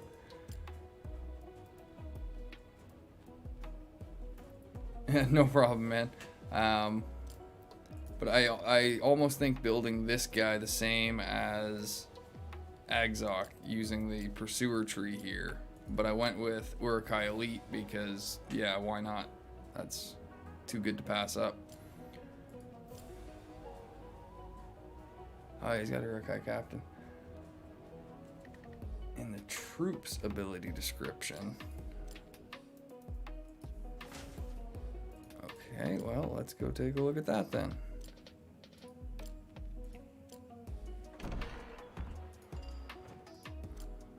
Yeah, no, it just stays as the base 255. So it does not apply to the troops. All of those bonuses are just coming from his gear.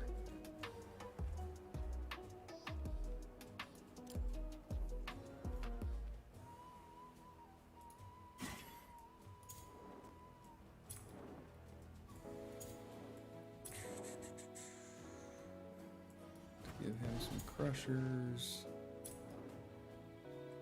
some snipers. Yeah, let's give him the raiders too. I think that's the same setup we had for AK there. Oh, yeah, they do that, eh? They'll put it on top chat by default, and you've got to change it to live chat, and it's weird.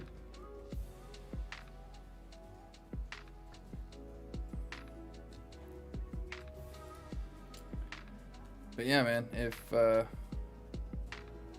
yeah. But yeah, if you gotta head out, go get some sleep, man. Go get some sleep. You're staying up too late. Yeah, no problem. I mean, I was curious too, so.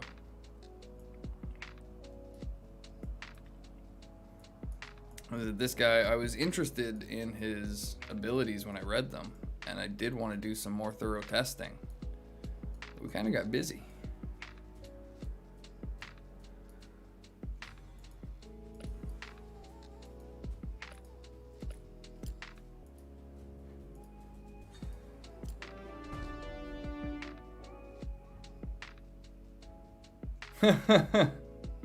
Yeah, that would probably be a little weird.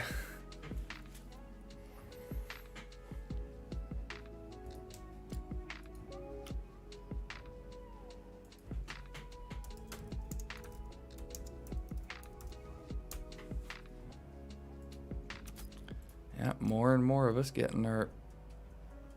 I mean, I probably should have showed the win, dude, but more and more of us getting our fell beasts, it looks like. That is awesome.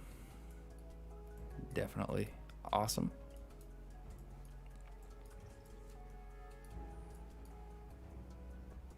I mean, their siege damage is pretty decent too. I mean, hey, Mark Morales, what's up, my man? I'm thinking Mordor for sure. Yeah. If the people in Mordor right now are saying that they're all gonna go Mordor, I mean, we got a great group of people here. I would love to go at it in live, side by side with these guys again. Although I really did enjoy playing dwarves. You know, they are slow, but man, those Iron Warriors are so hard hitting at the end game.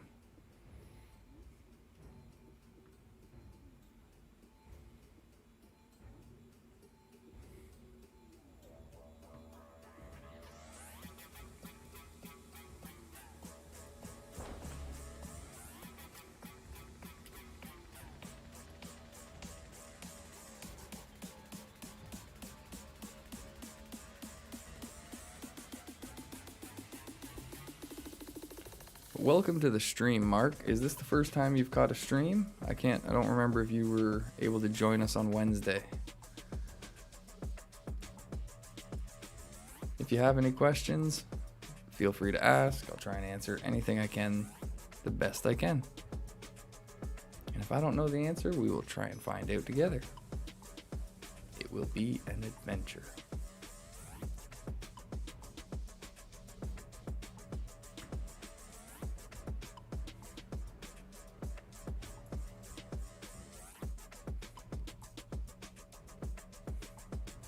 Going on here? Oh, Rannoch. Okay. Ah, well, welcome to the stream.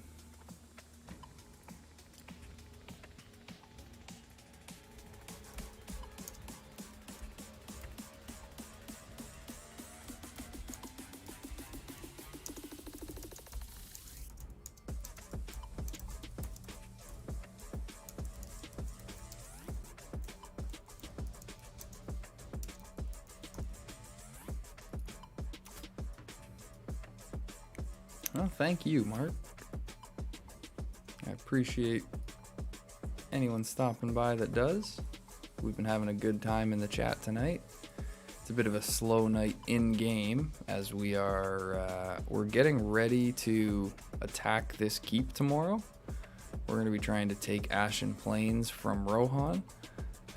So part of the preparation for that is that we all, as many of us as we can or need to, end up getting forts set up adjacent to the keep. And then we just start building up our troops, positioning our commanders, saving up some stamina. And then, as you can see down here, there's a little timer going. That's our war declaration. In an hour and a half, we will have full siege damage against structures like this in enemy territory. So that buff will last for 24 hours. So tomorrow, we will likely be sieging this keep at some point. I'll probably stream that, so if you're free to check it out, then you can see a keep going down in real time. If not, there is a video that I posted today on attack and defense that also goes over some of the same ideas. Yeah, so you can see here somebody marching over to take this tile, likely to build a fort of their own so they can take part in the attack tomorrow.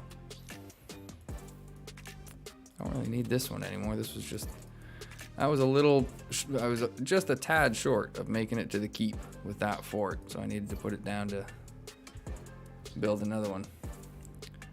Look at, was this what you were saying look at? Yes, it can be interesting. We had, this one's a pretty fun one to look at if Gondor still has all these. Oh, we've got all these ones here. And then, yeah, Gondor. Yeah, Gondor made a presence. They let us know they were here. One lonely purple fort. It's been fun times. It's been good times so far on this server.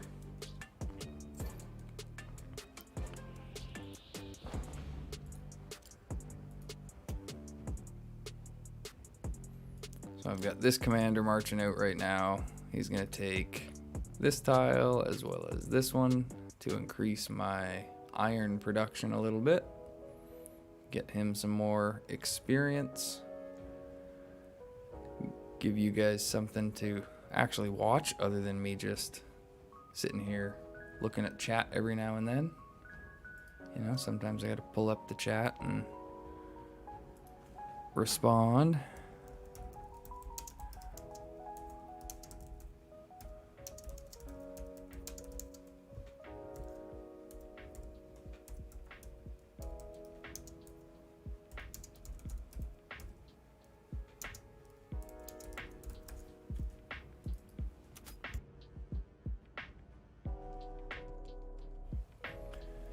Bouncing enemies is a bit of an advanced tactic that some people catch on to it quicker than others.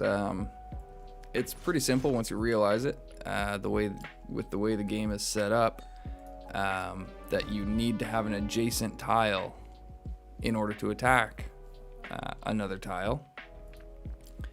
If an enemy is sloppy, and say, you know, there was an enemy coming at you here. You had a commander here to defend, and you wanted to make sure they couldn't attack you. You see the march incoming. This is the only tile they have adjacent to you. Well, because you know they can't recall that march after marching for 3 minutes, then if it's a march longer than 3 minutes, the best thing to do is wait that out, and then as soon as you know they can't cancel the march anymore, you can just march on that adjacent tile and take it. As soon as their commander reaches you, it's going to bounce them back as a no combat. If it's a less than 3 minute march, you're probably better to just go ahead and take the tile, just to be safe. It's more of a defensive tactic if you're holding off an attack and you just need to buy a little bit of time, especially if people are really, really sloppy and start sending marches from really far away. If you don't take the time to take a tile right beside your target and you try and send, you know, from a distance away, like if you were even trying to send from here, you know, out to here, that's going to take 4 or 5 minutes depending on your troops. So it's going to be a lot easier to see that and react to it than if you just have troops down here. You know, if Rohan had troops on an adjacent tile, you probably couldn't beat them in a race. If they sent an attacker at this, you probably couldn't beat them to their tile to take it. But if they tried to attack from back here, chances are, if they had one adjacent tile here, you'd be able to take it and just bounce them. So when I said here that they're good for bouncing enemies in combat, because they have a speed of 250, they can make it to tiles faster than just about anything else.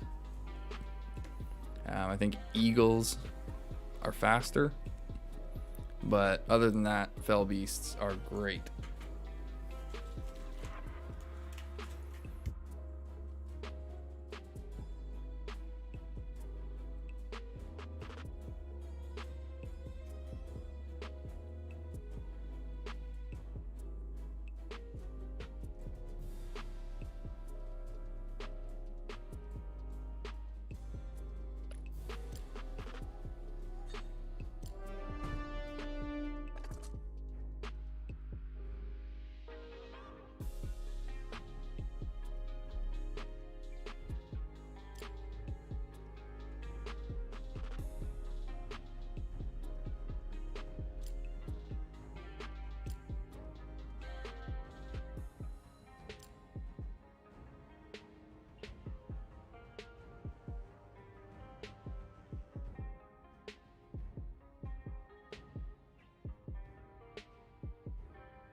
I was totally on mute there.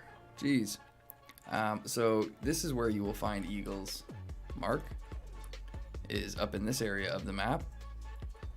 They're faster than fell beasts. They have the same detriment though, where they take more damage from ranged units. But yeah, their speed stat increases damage dealt, which is really, really nice. You level that to 10, they can do some really, really major damage. God, I gotta stop muting myself and then forgetting to unmute myself. That does not help anything when I'm trying to answer questions. But, as I said, up in this area of the map is where you're gonna find your eagles. If nothing else, this stream should be good for a laugh sometimes.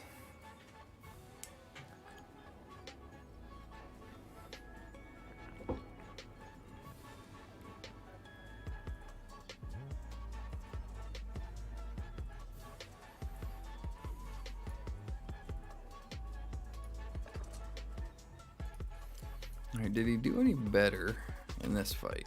Not really. Wow. That's really interesting.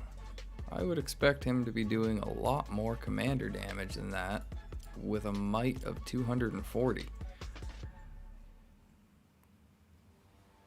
Really doesn't make sense to me.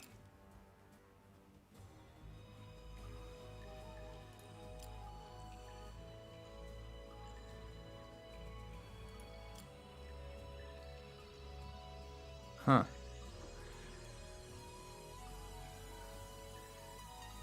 Yeah, I don't know. That just doesn't feel like it adds up. Cause like, what's Agzok's might at?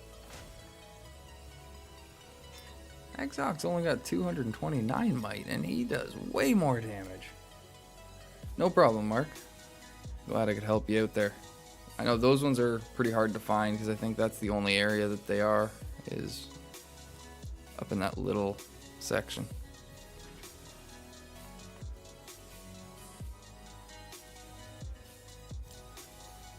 Alright, Mr. Ugthak.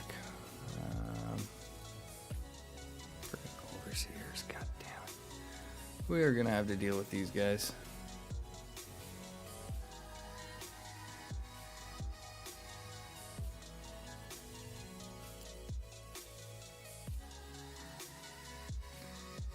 Yeah, that's the one thing I will say from experience as dwarves is that this is a very important keep to take early. If the elves can move down here early game and take this keep on you, then it really makes movement for the dwarves hard. Yeah, it sucks if you get stuck trying to move out through Angmar. But it's definitely a good target.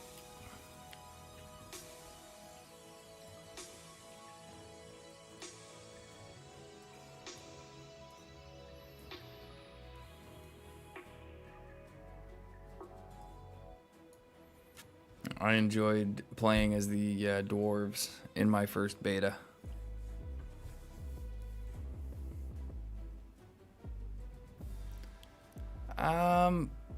I don't know. I mean, to me, it would actually make a bit of sense if they have Gilgalad in here, but yeah, it is kind of odd to me that Morgoth isn't in here.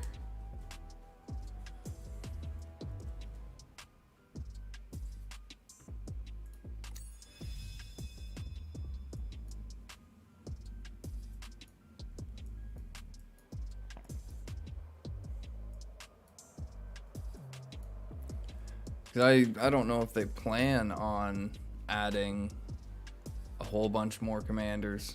It would kind of make sense. I don't know if the game would, even with the seasonal rollovers, I imagine the game would get a little stale if everyone was constantly just using the same commanders over and over again. So I don't know if we're going to see new commanders added, new troops added, things like that. You know, if the game becomes successful and lasts a few years, who knows what it will bring. It seems like it's got a lot of potential, that's for sure.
was I sending Oogthak now? What do I need? Do I need anything in particular? I mean, a little bit more grain. See if I can hit that 50,000 mark again. I don't want to get too close to the AI though.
Oh man, having these headphones on for hours at a time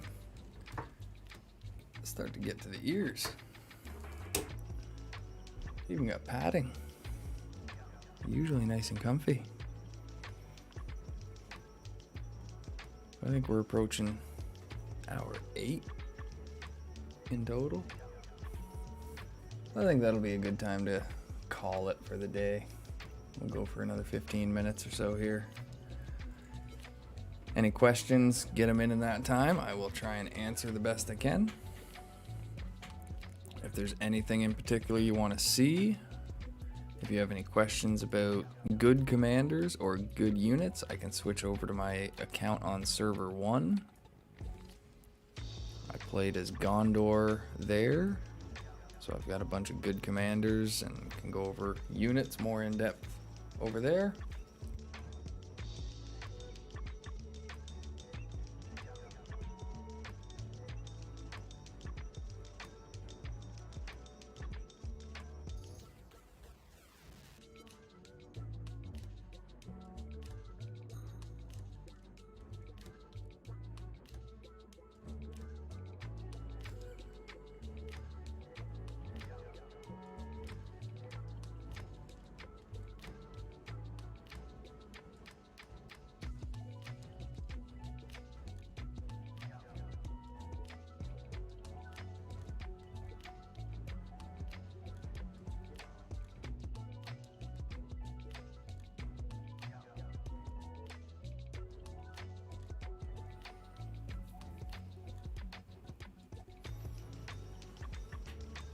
So then it sounds like you're pretty set that you're going dwarves come live, Mark.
Hey, more power to you, Mark. Everyone plays the game their own way, man. As long as you have fun. That's all that matters. There you go. Get yourself some eagles.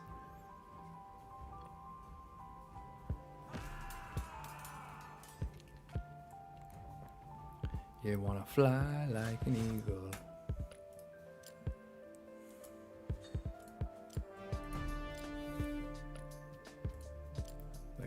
I gotta be careful doing that. I don't know if I can actually do that. That might get me in trouble. That's a whole copyright thing. I don't know, singing a few words probably isn't gonna do it.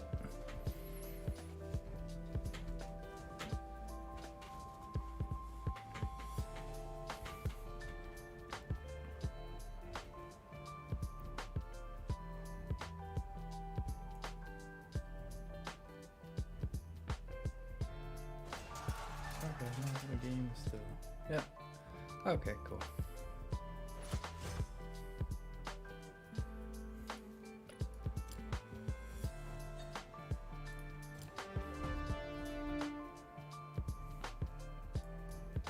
Oh, dwarves are a fun faction.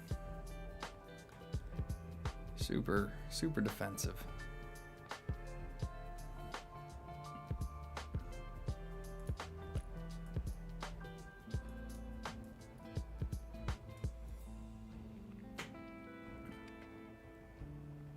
I think Gimli, I didn't get to use, what's his name, Dane very much in the previous beta. But Gimli, I know he can be a really good commander once you get the elven units involved with him.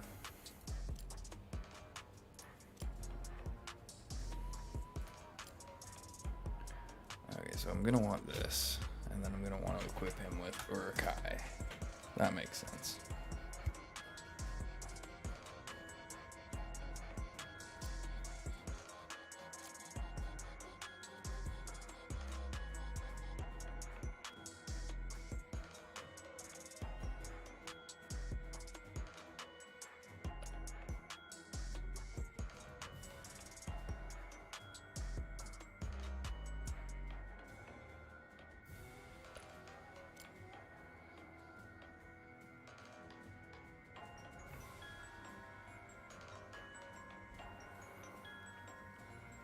A hearty hello to anyone new that's joined the stream. We're only going to be here for about another 10 minutes or so. If you have any questions about the game in that time, though, feel free to ask. I'll try and answer whatever I can. Anything I don't have an answer to, we'll find out together. It'll be an adventure.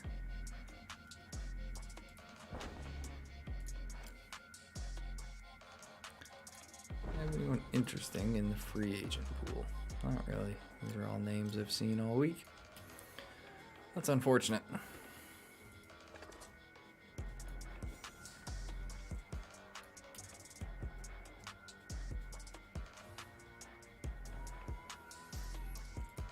Do we have anything worthwhile close by for you to go after now, Mr. Ugthak? Another 9 over here. That'll bring me up to 50. Ooh, that'd be a close fight. He's gotten his butt kicked a couple of times. Alright, screw it. You know what? Just go home.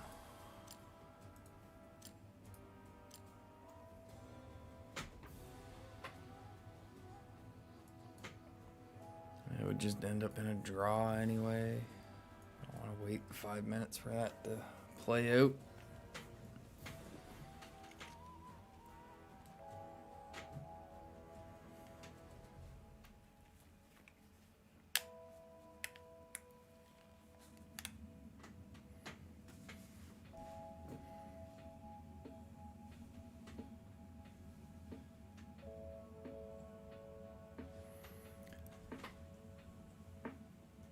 Well, this has been a fun day. I've enjoyed all the chat. Good speaking with everybody. I've learned a lot of new stuff myself today, actually, in trying to help others. were a few things that I was unclear on. I was reminded about public battle reports, which was something that I was wanting to go and dive deeper into a few days ago, and I totally forgot. So I will be doing a video covering public battle reports. That should be coming out probably within the next couple of weeks. Just stick it on the schedule there. Probably going to switch to more of a stream heavy format for now anyway, until the beta ends. Once the beta ends, then I'll start posting more tips and tricks, commander guides, things like that in the downtime. Keep everybody's appetite sated until live launches. At which point, I'll be able to start streaming the game again. Should be good times. Should be good times.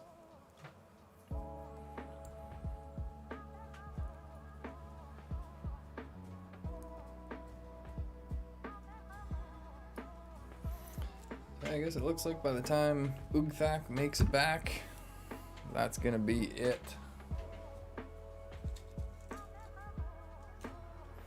So once again, a big thank you to anyone and everyone who has joined, anyone that's still here.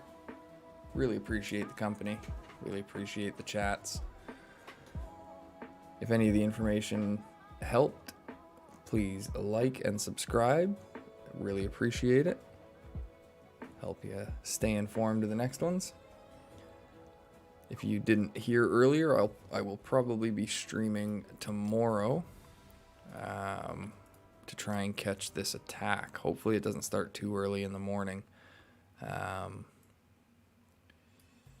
If we haven't taken it when I wake up, then I'll get a coffee into me, and maybe we'll do a real early morning stream to make sure we catch this.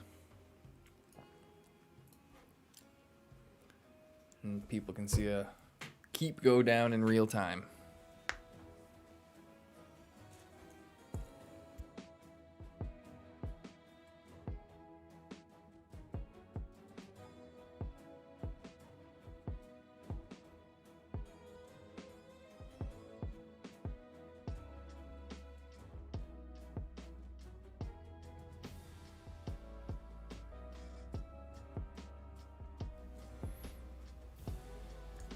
Alright, we will see you tomorrow then, Mark. Like I said, I'll still stick it out for, stick around for the last 4 minutes here, just to make sure I hit that. I don't know, I like round numbers. It would bug me if I ended a stream at 4 hours, 55 minutes. I mean, I'm waiting around for Ugthak anyway, so I'll just hang out. Answer any other questions that come in last minute. Chat with anyone that's sticking around. Take in the lovely view of the Ashen Plains. I guess this is Hills of Rune, isn't it? The view of the Ashen Plains would be over here. There we go. Looks pretty.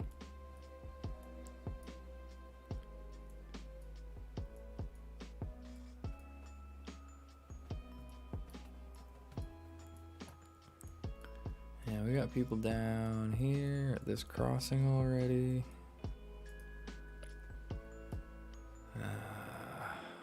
Man, this is such a deceptive region to me, because right here, I will even admit, this looks like a path right down into Mordor. I'm pretty sure that's what I thought when I played last beta. And, you know, you come down to it, nope. She mountains. You're not getting to Mordor from Ashen Plains, as much as it may look like it. So, it's one of those weird things in my opinion.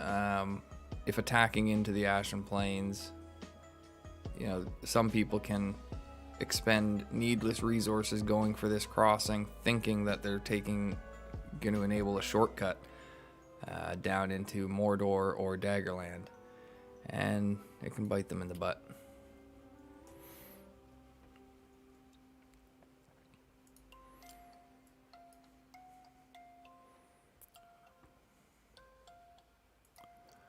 Yeah, I don't think I need all of these forts anymore. I don't need this one.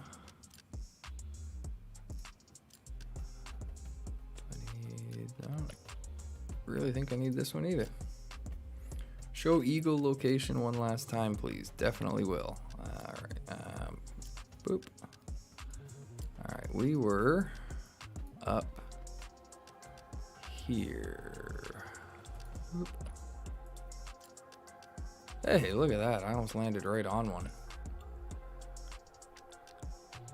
So 876 1465. Those are some actual coordinates. I don't mark. And you know what? That would probably be a really good video to make, wouldn't it? Thank you. I think that's a second idea you've provided me. You're an all-star, man. I'm gonna write that one down too. So we're gonna have 2 video ideas right now. All right, let's get that written down before I forget. We had, excuse me, we had public reports.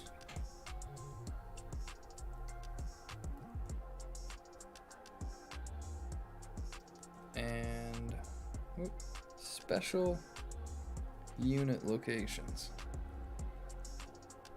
And you know what, while I'm at the special unit locations, I'll make sure I include any tips that I know of for taking those special unit camps down a little bit easier. As we were saying earlier,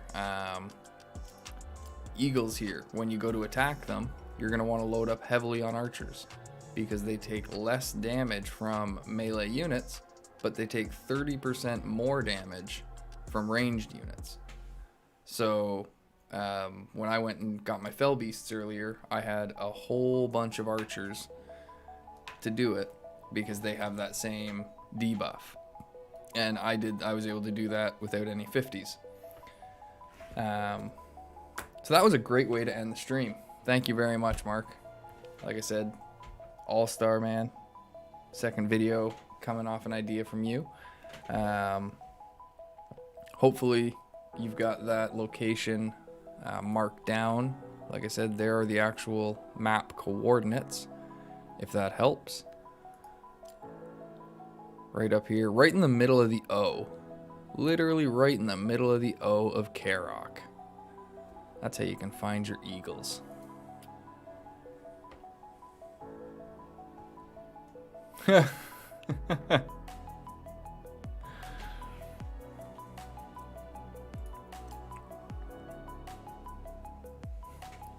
Alright, well, on that note, that is a good high note to end things on.